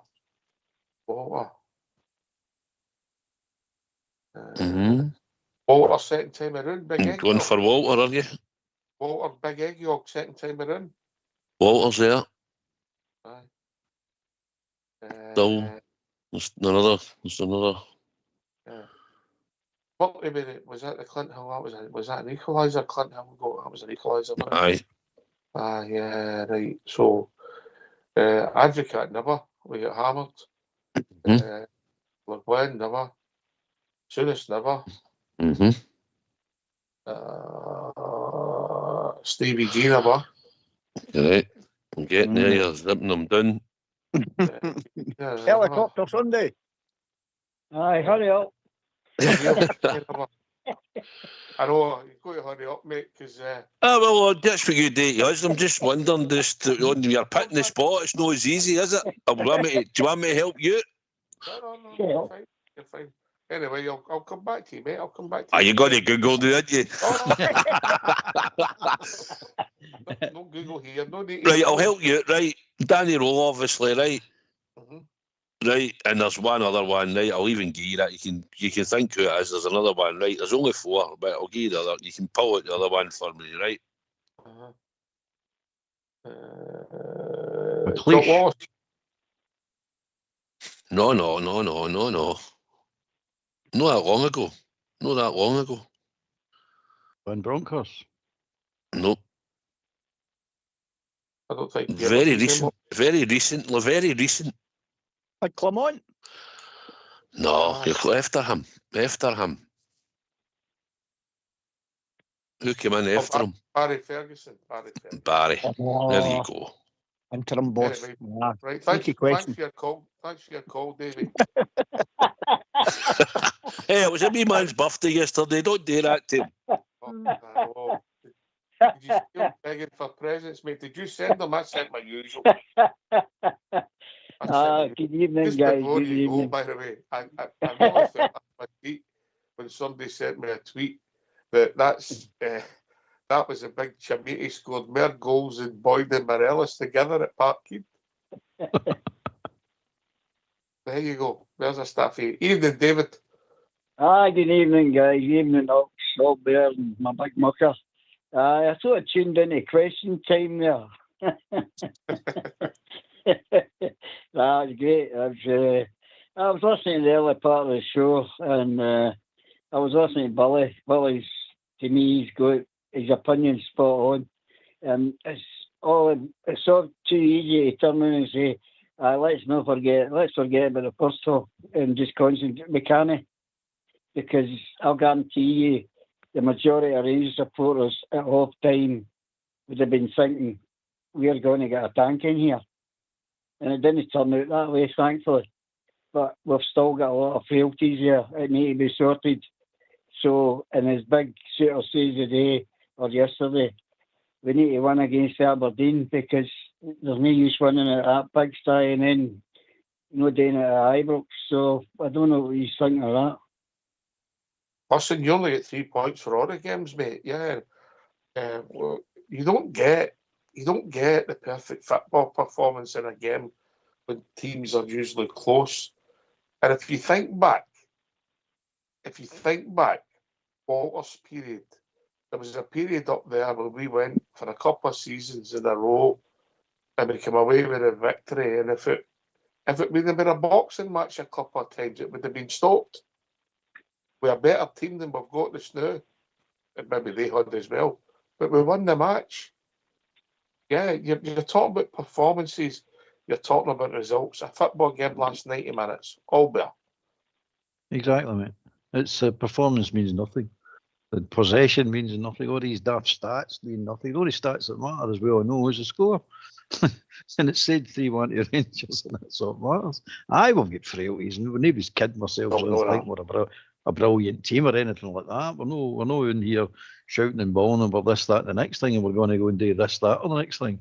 But what we do know is we've got the capability to dig out results, and that's what wins leagues. I'm not saying we're going to win the league, but we're in with a shout, mate. We're not out it. At the end of the day, other teams can't win games. We're showing we can win games, and it's took us a while. And we're going to get better players. Of course we have better. It's a fact. So if we do get 2, 3, 4, whatever you're going to get, if you're getting any, and the better quality, so we can see how far we go up. But that doesn't, because you get the players, that doesn't automatically mean you turn into a brilliant team. Whoever you're going to get have to settle and have to gel in with the team as well. So you're just looking for better football players, no doubt about that, and specific players to do specific jobs. So as I said before, win games, that's all I care about. Win games. Winning leagues is never pretty anyway. It's always a slog. There's nothing pretty about winning a league. It's very, very few teams run through a league playing pretty football and winning every game, and it all looks fantastic and all this nonsense, unless you're getting help for referees and the officials and all that. I mean, that's a big help for you. So some teams get that more than others, but apart from that, No, it's a slog, mate. And as far as I'm concerned, it's going to remain a slog. But as long as we keep digging it out. But the Aberdeen game's important. Big Sutter's right. Walter Smith came out with it as well. You've got to win the next game. Sorry, it's getting up there and doing what you've done and then getting beat against or drawing against Aberdeen. It's kind of pointless. But they'll be going all out to spoil your party. You know that. So we need to dig this result out as well. If we give them a hammering, brilliant. But if we win 1-0, also brilliant. I don't care. Just win the game. And that's what we'll be telling them. Win this game. This tells you the character of your team now. You're starting to get into the nitty-gritty it now, mate. So this will tell you the character. Especially the start we've gave everybody. We've gave everybody a start. I mean, the whole we've gave the whole league a start apart from one team. You've got to think it that way.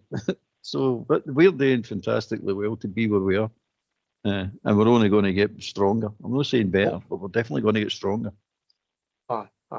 Listen, it's all about the results. And if the game goes ahead tomorrow night, and obviously an if, it's all about winning, because what that would do, it puts the team in third place under pressure, and then the team in first place. Yeah, we'll play the game better, you know, but it's all about putting pressure on other teams, and then we're under a different type of pressure. But listen, I'm not taking away what Billy said. We were awful in the first half, and we won the great in the semi-final in the first half, and ultimately that cost us a game. Because if we played like that, we might not have lost the goal and we could have stole it 1-0 late 10 men. You'll never be able to answer that. But in both occasions, we weren't right in the first half. We've watched it, we've all seen it. We weren't great. And I agree with you, David, that we didn't think it wasn't good at half time. But he tweaked it, got it right, we won the match. Southside. Aye, and listen, we've got to remember where we were. At one point, we were 8th in this league, 4 points off the bottom. We'd won 1 in 7. No, we'd only scored 6 goals. We'd conceded 7. We'd had 1 clean sheet. No, that's where we were at one point in this league. We're 11 points off Hearts at one point. We took 8 points out of 21. You know, and since then, Danny Rowell's come in, and these players with the squad he's have to work with, and what he's done is now changed it. You know, that's the difference of where we are now. You know, we've got to look to where we were, to where we are now, and we've dropped stupid points and all, but we're another 4 points better off. We've been beat twice this season with Hearts. That's it. We've had too many draws. But we're 8th in the league. There was a meltdown with some support that weren't even thinking we were capable of coming back. And we kept saying, keep the faith, keep the heat. Things can turn round. Football's a funny game. Look where we are now.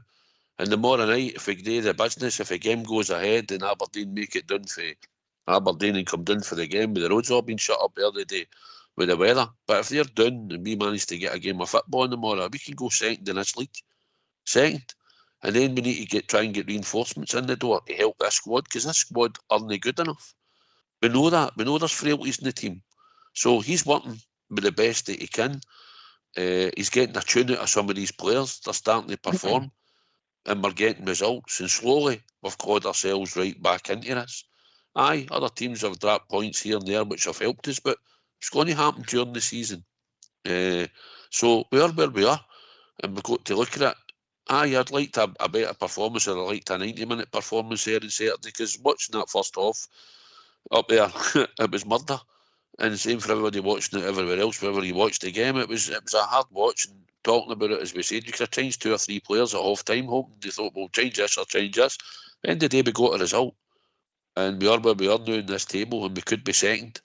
And then it's game on, and we've just got to get the hammer down tomorrow night and batter them into submission tomorrow at Aberdeen mob at Ibrox, and then we'll go to Pittodrie on Sunday at 4:30 kick-off.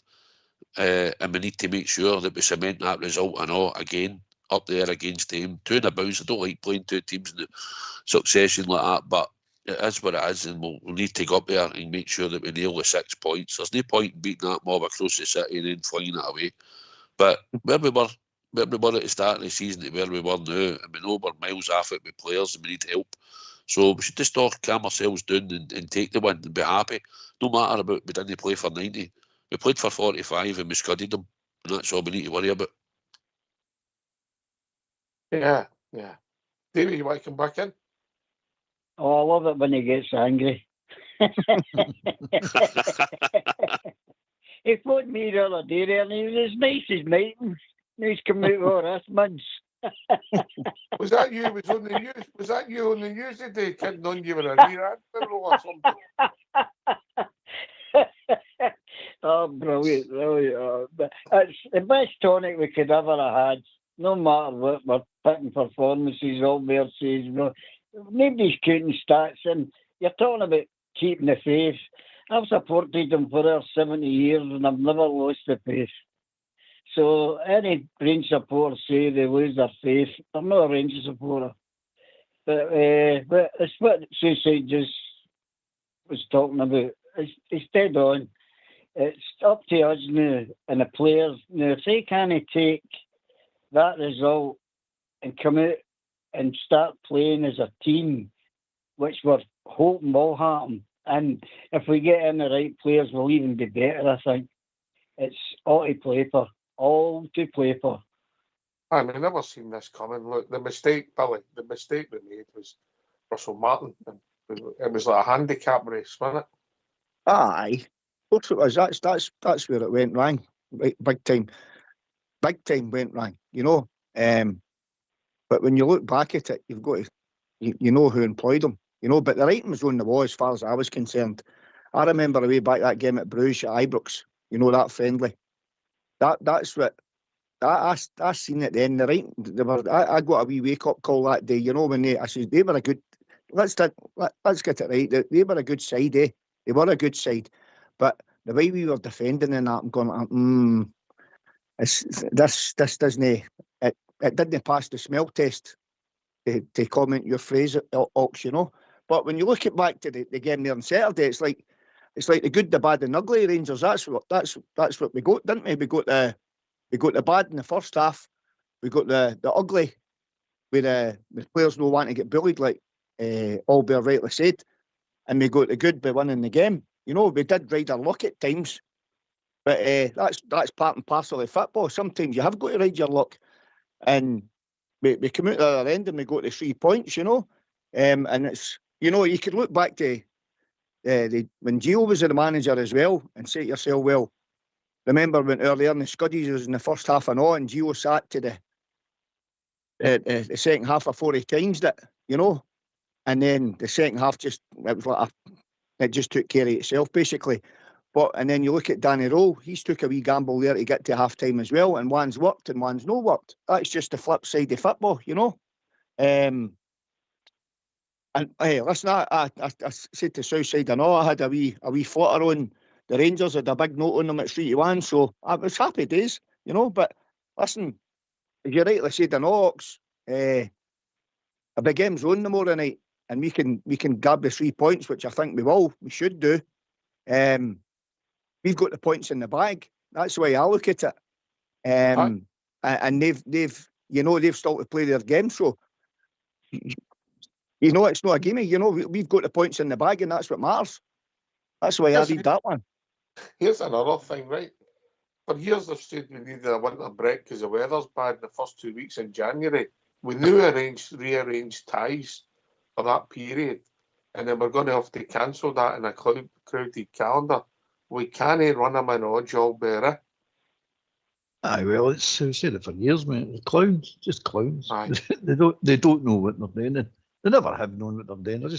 They draw their salaries, getting paid for absolutely nothing, as far as I can see, mate. It's a joke. It's a total joke. But again, how would they know coming down? The roads are blocked. Is that what you're saying?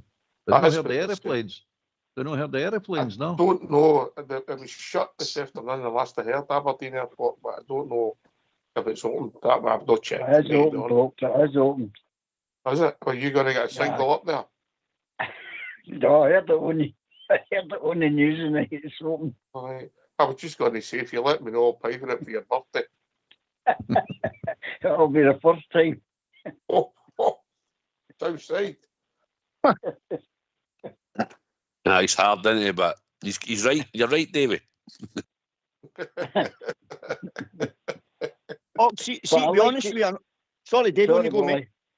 No, what I was just going to say, it's been marvellous, utter enthralled me to the heights to listen to the way the meltdown that's coming through there. Now, if that doesn't make you feel good as a reasonable, you better go and see the doctor, because it's been a pleasure listening to all that, because for long enough we've been getting it, but the shoe's on the other foot now, and long may it continue, guys. Well, as you know, Davey, a blue pill always makes you feel better. I think Ops just to, you asked Allbear that the other day, I know this is what happens when you put idiots into positions, doesn't it? You put idiots into positions, it's got to make idiotic decisions, and that's exactly what's went on with SFA and SPFL. That's what happens, eh?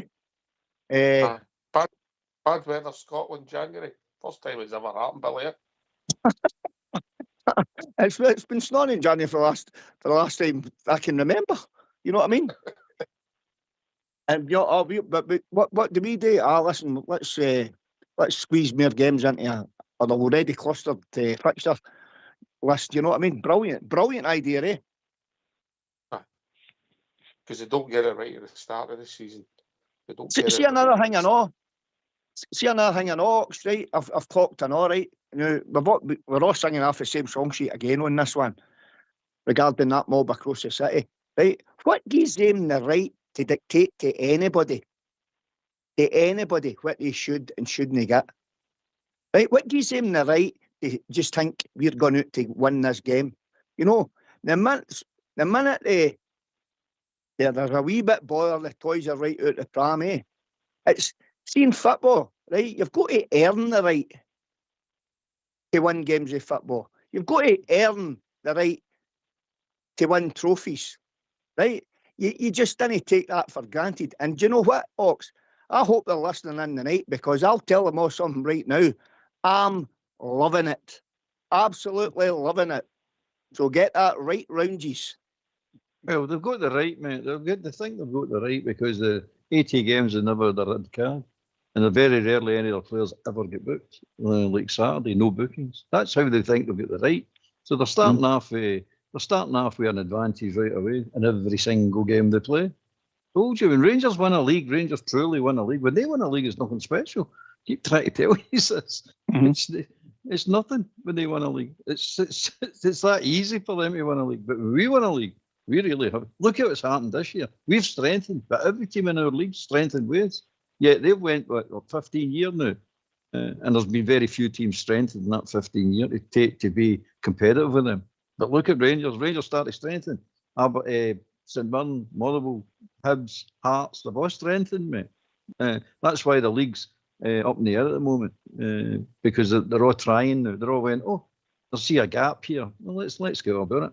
But again, this mob again, they're just waiting now for their officials to kick in and to pull them out of a hole. Because let's be honest, they're in a big hole.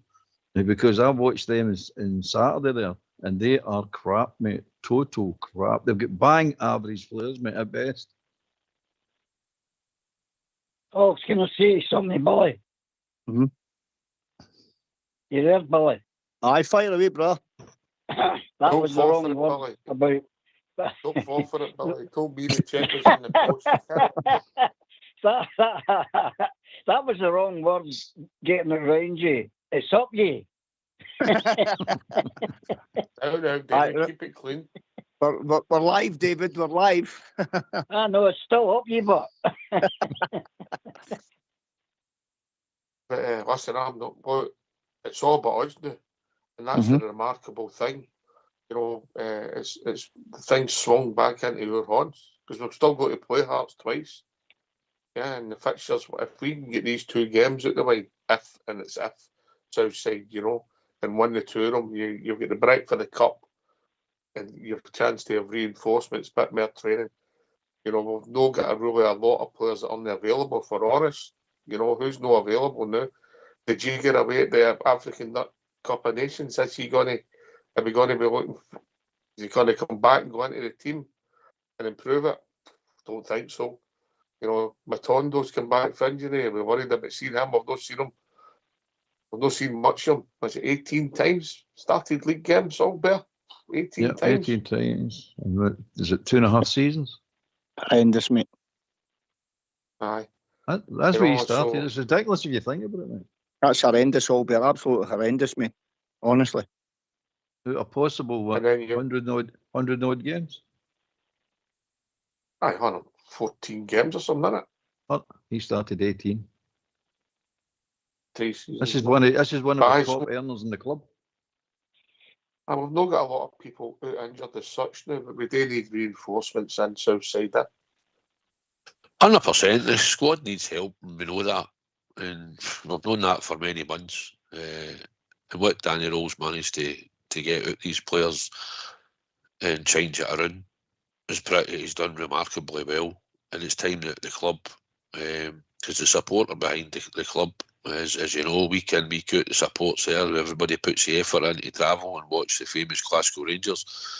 And sometimes these players don't put the effort in they should. But they've put themselves in this position now, and the board need to recruitment. Purdy, he's still there, he's pulling the strings, he's head of recruitment at the moment.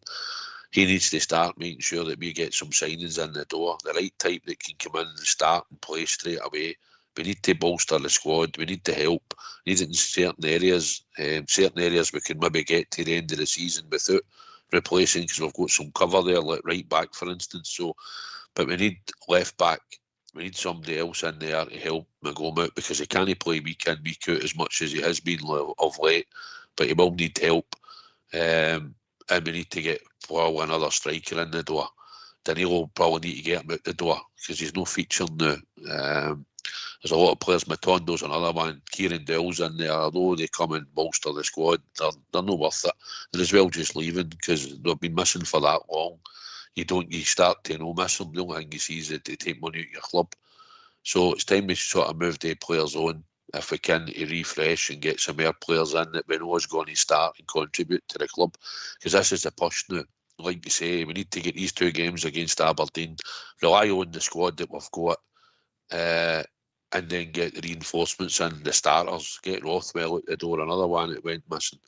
You know, we've got to free up wages and get reinforcements in. If we could get 2 or 3 in, it would be a big help.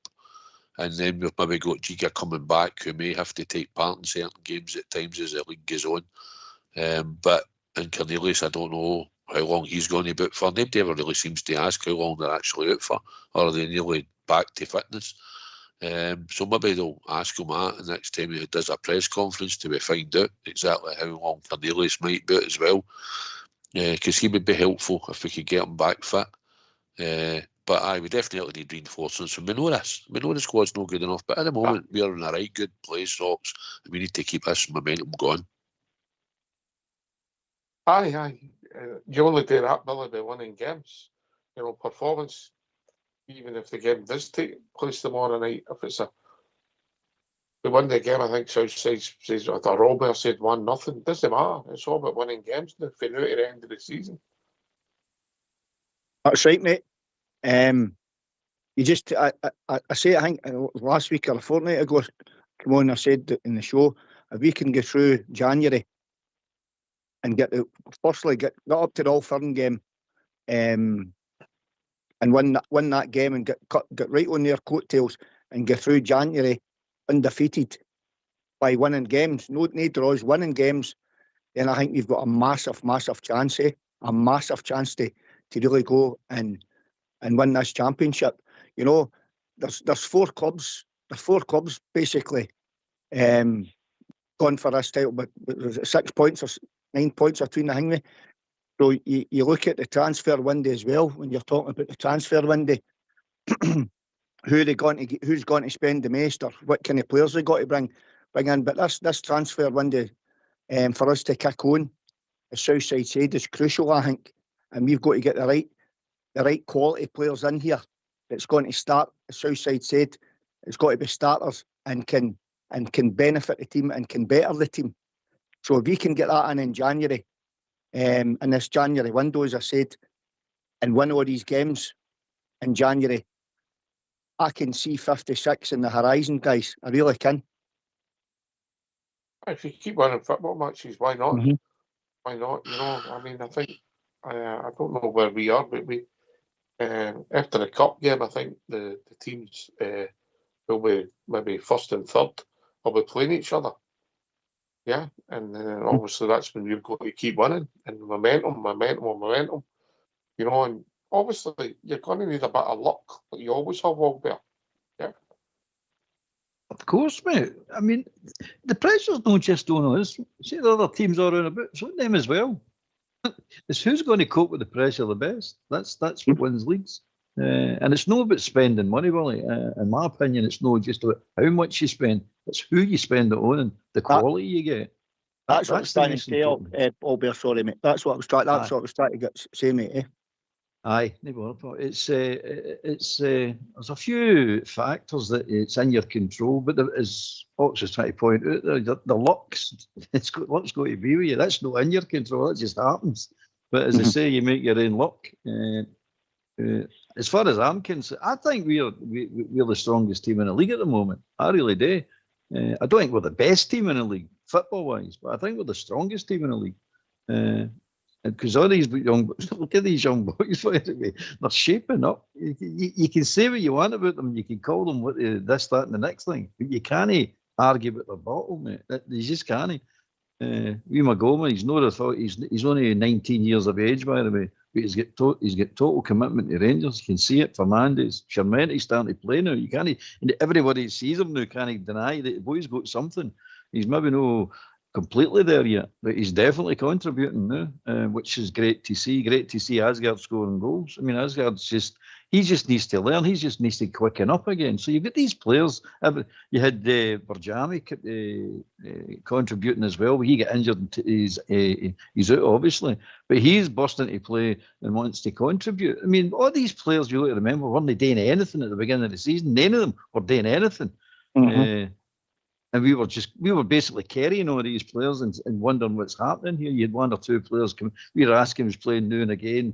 Barron was charging about as he always does. I mean, you can't blame. You can't say nothing else about that wee guy. But his effort is superb. Technique, pretty limited, but heart and soul puts it into the game. There's no doubt about that. So you've got all this to consider. So as far as I'm concerned, we are the strongest team.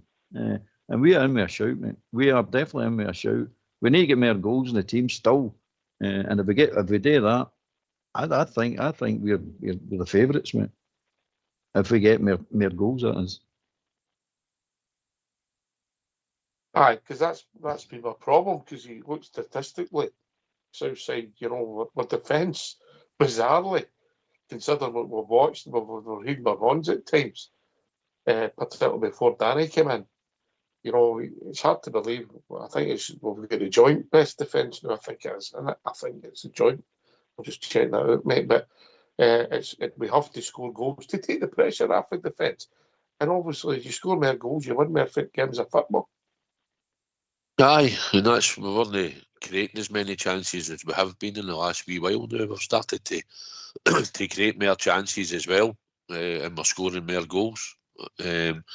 If you score a lot of goals and we're not conceding at the back, we're going to win games, and that's what it's about. And I heard you talking about that there when you were talking about we need another striker, and we probably need to get somebody else in because we don't expect Danilo probably to go out the door. You'll probably get his contribution.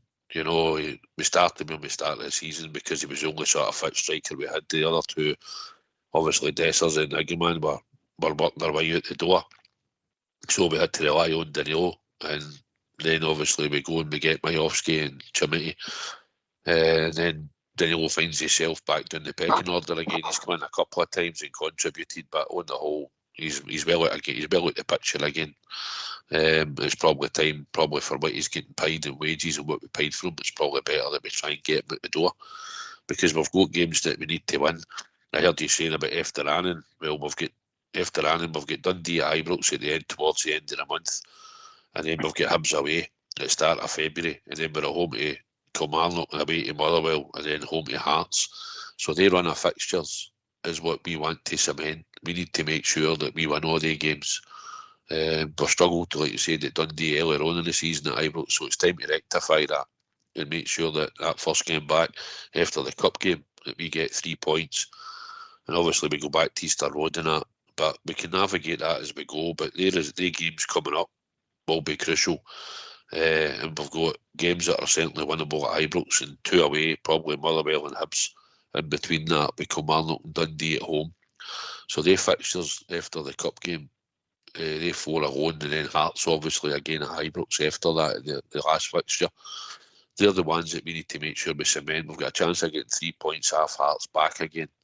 And I think Hearts will probably drop points again anyway before we even get to that game. So, listen, the league's there to be won, and we're well in the mix. We just need to, hopefully we can get a few additions in the Dorocks. Yeah, we just need to keep winning. And if it's points to our performance, I mean, see, at the end of the day, you want us to win with a bit of style, right? There might be 1 or 2 games we might, but see, if we do Bridgemans every one of the games, and we're not even exciting to watch, but we get the victory, then we can all look forward to George Square in May. That's the way you look at it, you know. When I look for a wee trip up to George Square at the end of May, and celebrate in style. So I don't care how we get the wins now. Sometimes you've got to grind them out. We've done it under Walter and all that in the past, and other managers when we've been going for leagues. Even when we had Souness, we had to grind out results and stuff, and in the 9 in a row time and that. So McLeish didn't always play fancy football, but we won games and we won cups and leagues. So this is when you have to sometimes just make sure that you don't lose the game. You get the points no matter what. And these are games that we should be looking forward to, and hopefully we have a few additions to the squad to help it. We'll navigate these games, no problem. Did you say May? Well, we could go up in April if you want. If we can get it done before, we could go up in April. It's a bit day before I get all clear with my liver for that night out with Albert.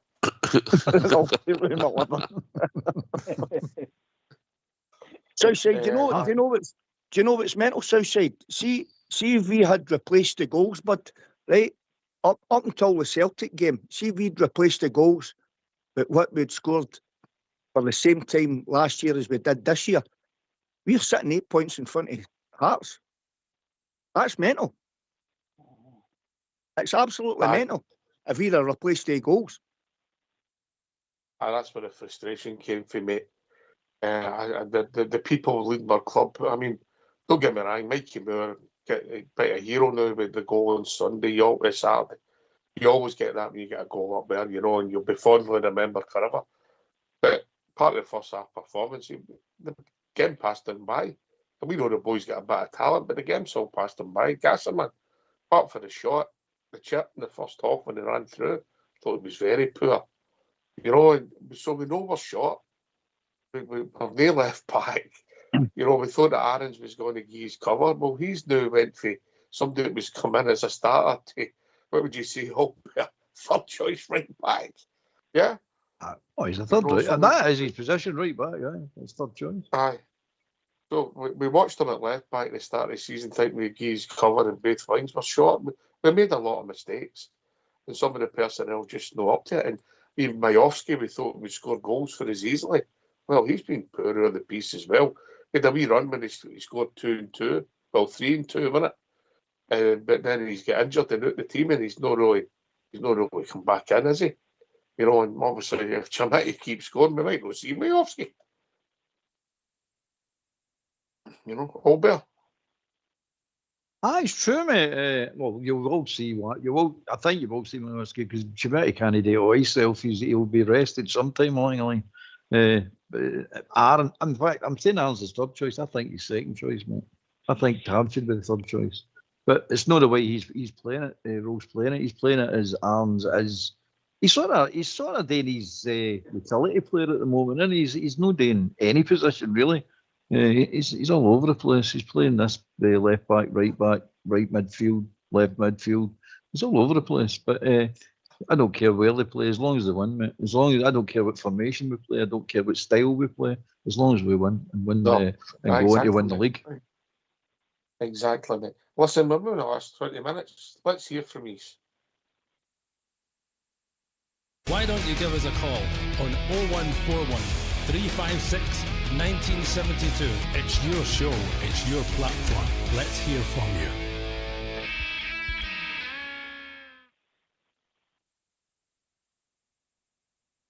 Aye. Listen, I get that. It's all about results, and obviously it starts tomorrow night. Hopefully, if the game goes ahead, but we have to move forward. What I don't understand again with the tables is how come we're playing, St Mirren are playing, and all the teams that were affected with the cup final, there's only one team that's not playing tomorrow night. Have I failed to miss something? No. Oh no, maybe I'm looking into things too much. Anyway, we've been joined by Bob Jar. Evening, Bob Jar. Evening, lads. Happy New Year, everyone. Happy New Year, mate. Happy New Year, mate. Thank you, lads. Aye, really, really pleased with the result on Saturday. I've been listening to the show, so I decided to phone in for a wee while. Lots of interesting points, as usual. Aye, a game of two halves, eh? We'll no dwell on the first half. We all know where that went. Second half, vast improvement. Good tactical switch, Mr. Rowe. You're doing a great job. But, lads, we've no won a league, we've no won a cup, we've only won a game. We've got to turn this run of games into success.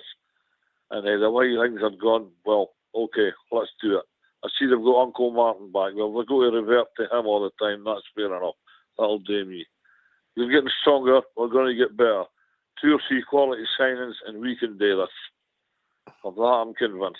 I'm sure you all are. What positions, Bob Jar? If you're the man, what would you do? Well, aye, well, a good creative midfielder. Aye. Another strong centre half, and definitely a striker where the ball hits off his backside, hits off his shins, hits off his face, and ends up in the back of the net. One of that kind. You know what I mean? Harley McCoy was kind of like that. Then again, we're not going to get anybody like that, maybe. But aye, right down the centre of the team, I would go. Because I believe we're all right wide with Young Boer and Gassama. They're doing well. They're doing all right. So that's how I would do. Put it right in the centre of the team. That's usually what managers do. So we'll see if we can take it from there. Aye, listen, I think it's very important to get quality on Southside than quantity, innit? Yeah. Aye, 100%. We've got plenty of players in quantity, as we've spoke about, and there's 3 or 4 we've alluded to that aren't even contributing. You need to get quality. We need to make sure that we're in a right good place, and we've got some tough fixtures coming up. And we've let ourselves down in a few of the games, and the players have let themselves down. And because we know some of them are lacking, and we need better quality. So we've got to the board, Kavanagh and that, Parag Maffey and the rest of them, and whoever else is involved in it, they need to make sure that they help the manager. They need to help him, because he's got us back into this position. We get these players into playing systems and winning games again, and keeping clean sheets, less shots and goal on our goal and stuff like that. And we're picking up the points, so he needs help. So there's no point in getting his ass for, and then they don't help him. So they need to help him out. So we need quality, mate. It's got to be quality. Probably three players in quality positions where we need creative midfielder that can go in and dictate the game, control a game of football. We need probably a striker, and I'd probably need to go for a left back. If we could fill other positions, it'd be great. But they 3, probably a striker, a central midfielder, and a left back. The left back position would probably, if we could strengthen there in the 3 positions. If Penrice is the one that we might be considering trying to go for, then I'd be happy with that. I think they knocked us back already with a bid. You liked him at Livingston? I liked him, I liked him even when he went to Hearts. I was pretty peeved that Hearts got him, because I think he was doing well at Hearts. And I would have, if we get him into the team, or if he comes, we can get that out of the line, then that'd be a good addition to our squad, I believe. What I'm reading is it's potential loan to the end of the season with an option to buy. You know, Deox, he's played in this league. He's got good quality. He's got good delivery. He's got a good engine, the boy. He gets something down the park. So if we can get him in that sort of position, and it would take the pressure off Magoma as well. And him and they 2 could then push down the left-hand side to the end of the season. And if you can make it permanent in time, then I'd be happy with that. We'll see. Obviously, there's a lot of stories rumoured just now, all bear the usual stuff, isn't there? You know, you have to just wait until you see them with a scarf above their head. It means nothing, does it? That's it, mate. Talk's cheap, isn't it? Rumours. One good thing about Scottish, but one less nonsense is always a good thing, isn't it? That's always a good thing. So, up for that, there's nothing solid that you could think about the Rangers. I like it, the fact that there's no much rumours coming he'll be back, by the way. They always come back to that club. Carry on. Oh, that's true, mate. That is true. Very true. But that you don't get a million names or anything like that connected with Rangers. It's just cards close to their chest, wait till it's done, and let's just announce it. That's the way I like it, by the way, because see that these transfer windows, that only suits Sky. That's just for Sky, mate. That's to get nothing to do with anything else. I don't like the transfer windows. I like to be able to sign players all year long.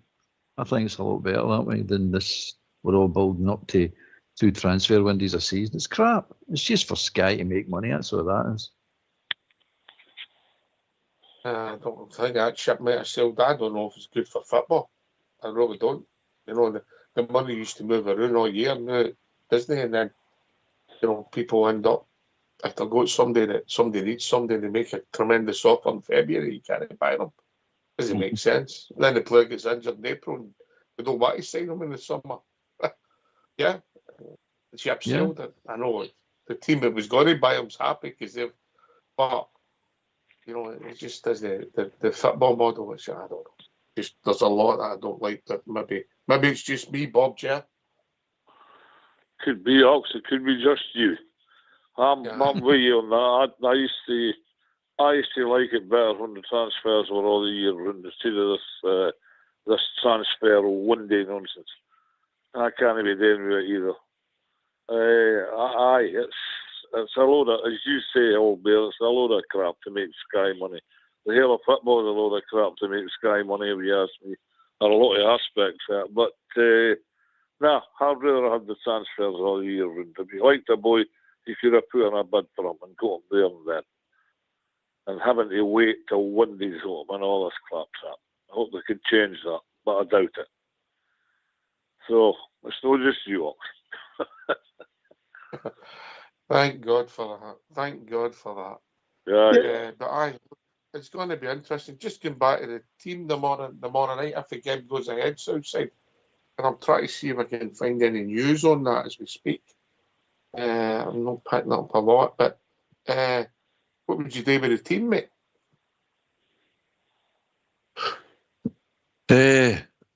I'll probably keep the defence the same. You might bring Diamandi back because he had an effect, and possibly drop Asgard on the bench and probably keep Raskin and Barron. I think Chimiti starts. I think Moore starts. So it's more or less going to be the same. You might make one change, maybe 2, but I don't see much changing. I think you probably keep it. Try and get the game won in the first half, and then you can maybe make subs and change it a bit. I don't see any reason to really make many major changes, would you, to be honest?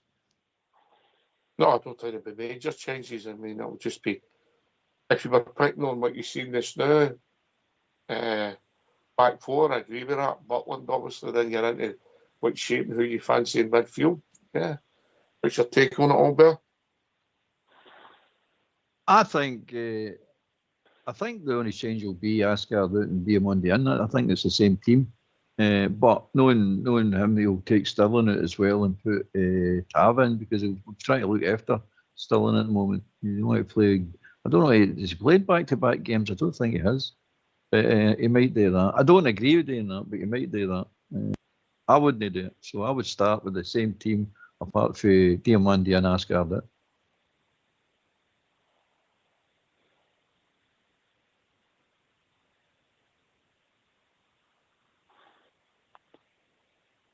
Billy? Oh, sorry, mate. I was just wondering. I was just waiting for you to bring us in, Oxy. I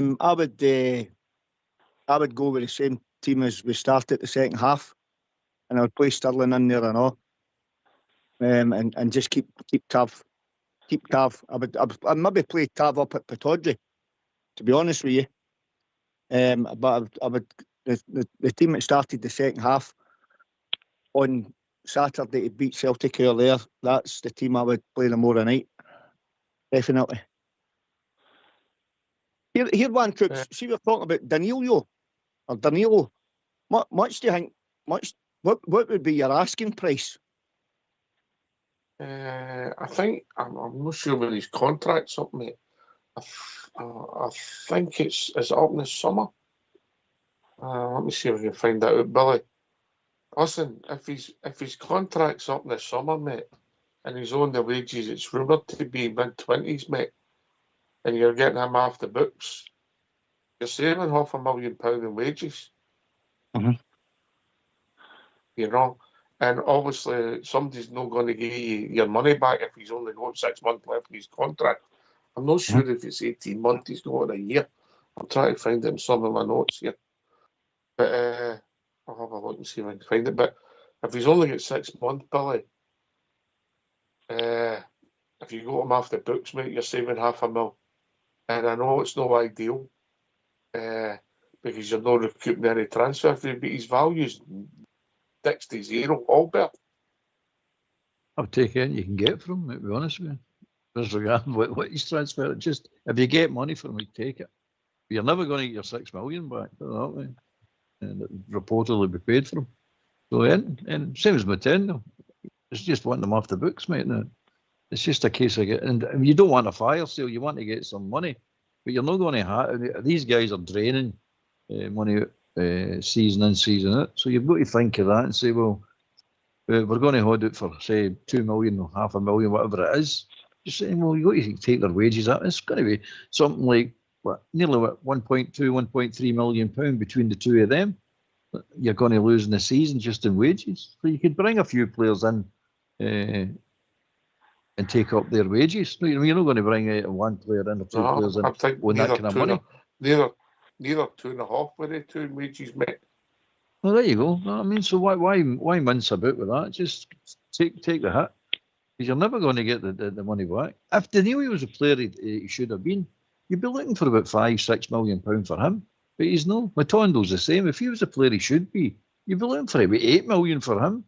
But they're not. They've sat in the benches now for years, not just months, years, taking money. The club's going to look at them and say, oh, we're going to take them on at their wages, knowing how unreliable they are.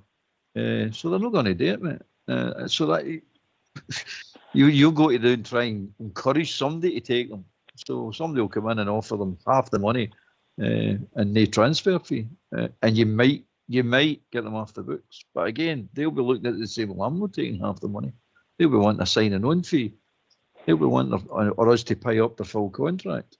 This is a ridiculous situation. Two lazy so-and-sos will go themselves into. All right, Danilo maybe a bit different. He's took two serious injuries. Matondo, don't know what's wrong with him. Nobody ever tells you what's wrong with that boy. He just doesn't play. I think it's just he doesn't like playing football. I think that's his big problem. Don't like playing football. I like getting paid for playing football, but I don't actually like playing football. So you can't let it go on like this. But you need to learn lessons for this as well. The players you're going to bring in, you can't put them on big, huge salaries and then have another 2-3 players coming in and sitting about for years. I mean, it's years, let's be honest, but it's no a couple of months. It's years. These players are sitting in a bench. No, even sitting in a bench, sitting in a treatment room. Do you want me to cheer you up and see how many they've played between them all? But do you want that? Oh. Well, I know Matondo's played 18. League games. Eh? He started 18 league games. 18. Aye. What would you take, Billy, just before we wrap up, mate? For Danilo? For Danilo, mate, aye. If we could get 2 million for him, I would break the fingers right now. Who's going to give you 2 million? That's what I mean. If we could get 2 million, mate, I'd break the fingers for it. Or we maybe just need to take a loss on that, take a hit on that, because sometimes that happens in the transfer scenario, doesn't it? Sometimes things work out, sometimes you don't, you know. You make money, you don't make money. Maybe it's got to be one of these scenarios. But as Albert said, mate, we've got to learn from it, eh? We've got to make sure we learn from it. We can't keep making the same mistakes over and over again, because it's just coming back to bite us, you know.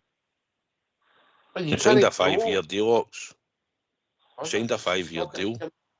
A year and a half to So you had 2 years left, probably. Probably get close to 2 years left, you know. Was it Danilo? Aye, signed a 5-year deal. Remember signing him 23. If that's the case, then Southside will be looking for more than £2 million for him then, the remainder of his contract. You've got to try and cover the remainder of his contract and wages to try and get some money back in, haven't you?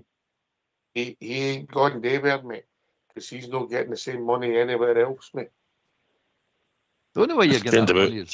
Don't know where you're going to get that money if some clubs get Ray Charles as their sporting director, mate. Ray Charles. Loan to buy, innit? You need to loan him out to buy. You need to go. You think that's an option, Southside? Listen, I think Danilo will probably want to play football. I don't. He doesn't come across as somebody that really. I know he's had to sit on the bench, but I think he's somebody that would probably want to play. I don't think he's got the Matondos in him, the Kemar Roofs in him at the times that we've seen in the past, and even Kieran Dell, if you fling him into the bracket with his wages and all. Another one, if you had Matondo and Danilo and Kieran Dell in there, it'll be a hefty chunk of wages probably, but Danilo doesn't strike me as somebody that probably would just sit about. Just my opinion, but so I think you probably would move on and probably move somewhere with a loan to buy. Aye, well, we'll see. Danilo, we know he was unlucky with injuries and that, 2 badges, one after the other. So he's never really had, and then he has been available a lot, but how many people are not putting him, played him? He's not the worst football player I've ever seen, but no. He's just no up to it, is he? No. You know, but well, if you could get $2 million for him and get him off the books, mate, I'd snap your hand off for that. Aye, listen, the lad is. Listen, he's a decent enough player, isn't he? And you're right enough. I mean, you look at him away back to the Livingston game when he scored that header and that, he was up like a salmon, you know, and he was scoring goals. But then he gets injury, and you know, you never know. Southside will tell you, played up in that position and all. You know, strikers is all about confidence. And if you're not getting the confidence for one, you could be out injured, you maybe get a wee shot in the team and you start to turn a corner, you maybe score 2 or 3 goals, and then you get a knock, or you end up getting injured, or you do your hammy or something like that. And then other parts of your body, if you go out for a long-term injury, other parts of your body compensate for that injury, you know, and you're in and out, and you can't get up to match fitness. And then if you've not got a good pre-season under your belt, there's a multitude of things that can go wrong. No, listen, just for any position, but especially as a striker, because that's what happens, you know. Strikers thrive on scoring goals and confidence. That's what a striker's all about. Aye. Yeah, but they've all had a look at him, mate, and you just wonder with the jaw getting smashed and that, if you just play slightly different. Anyway, well, I'm sure we'll discuss that. Aye, he's only halfway through his contract. Wow. I thought it was maybe 6 months or 18 months. It's 2.5 years. All there. Unbelievable. Just This is unbelievable. enough £3 million in wages, mate. He ain't gone anywhere. Well, he's going nowhere, isn't it? He's just no going nowhere. This is the problem you've got. It's Danilo. I don't class him the same as Matondo as Southside said. I don't, but it's still a drain on your on your resources, man. Matondo and Davis and Cifuentes and Dowell and all these type players, just bugger off. Just get them out, get them away. It's a waste of time. A lot of them are bouncing. I mean, Cortez is going to South America or something, Argentina. Aye. Because the other team didn't want him. Anyway, last word for your good self, Bob Ger. I feel that these highly paid non-contributors, that's what I say. Right, just rolling up one word of warning before we go, that we're all totally aware of. I see that Ian's back in the chair across the road, and he will give him a kick up the proverbial, and we've got to be ready for it. So get the signings in, Mr. Rowe, make us better, make us stronger, and try and get us towards that finishing line in April. So, good night, lads. Once again, Happy New Year, and I'll hear from you all shortly. All right, bye-bye now. Cheers, mate. Davey? Aye, great show tonight, guys, and I'd like to thank everybody for their happy birthday wishes, and hopefully we get 3 points tomorrow night, and that'll be the icing on the top of the old birthday cake. So God bless the Gers, guys, and take care. Stay safe. Cheers, mate. Cheers, mate. You've done another one, huh? I would get 46 not to make it. I can't believe it. There's a few words I could say about that, but I'll know. I love you all. I love you too, David. Billy? There's a few words I could say about that, but I'll know. Somebody do the show. Either that, he's rehearsing his lines. Billy? Oh, Davey, he's some character, isn't he? Aye, good show, mate. I thoroughly enjoyed it. It's brilliant to come on the show. It's good to come on the show at any time, but it's even better and it's even sweeter when you turn that mob out, you know. But thanks for taking my call, Ox, and so I say Happy New Year to yourselves again, and Happy New Year to all the listeners out there. Looking forward to the game tomorrow night if it's on. And we are the people. Cheers.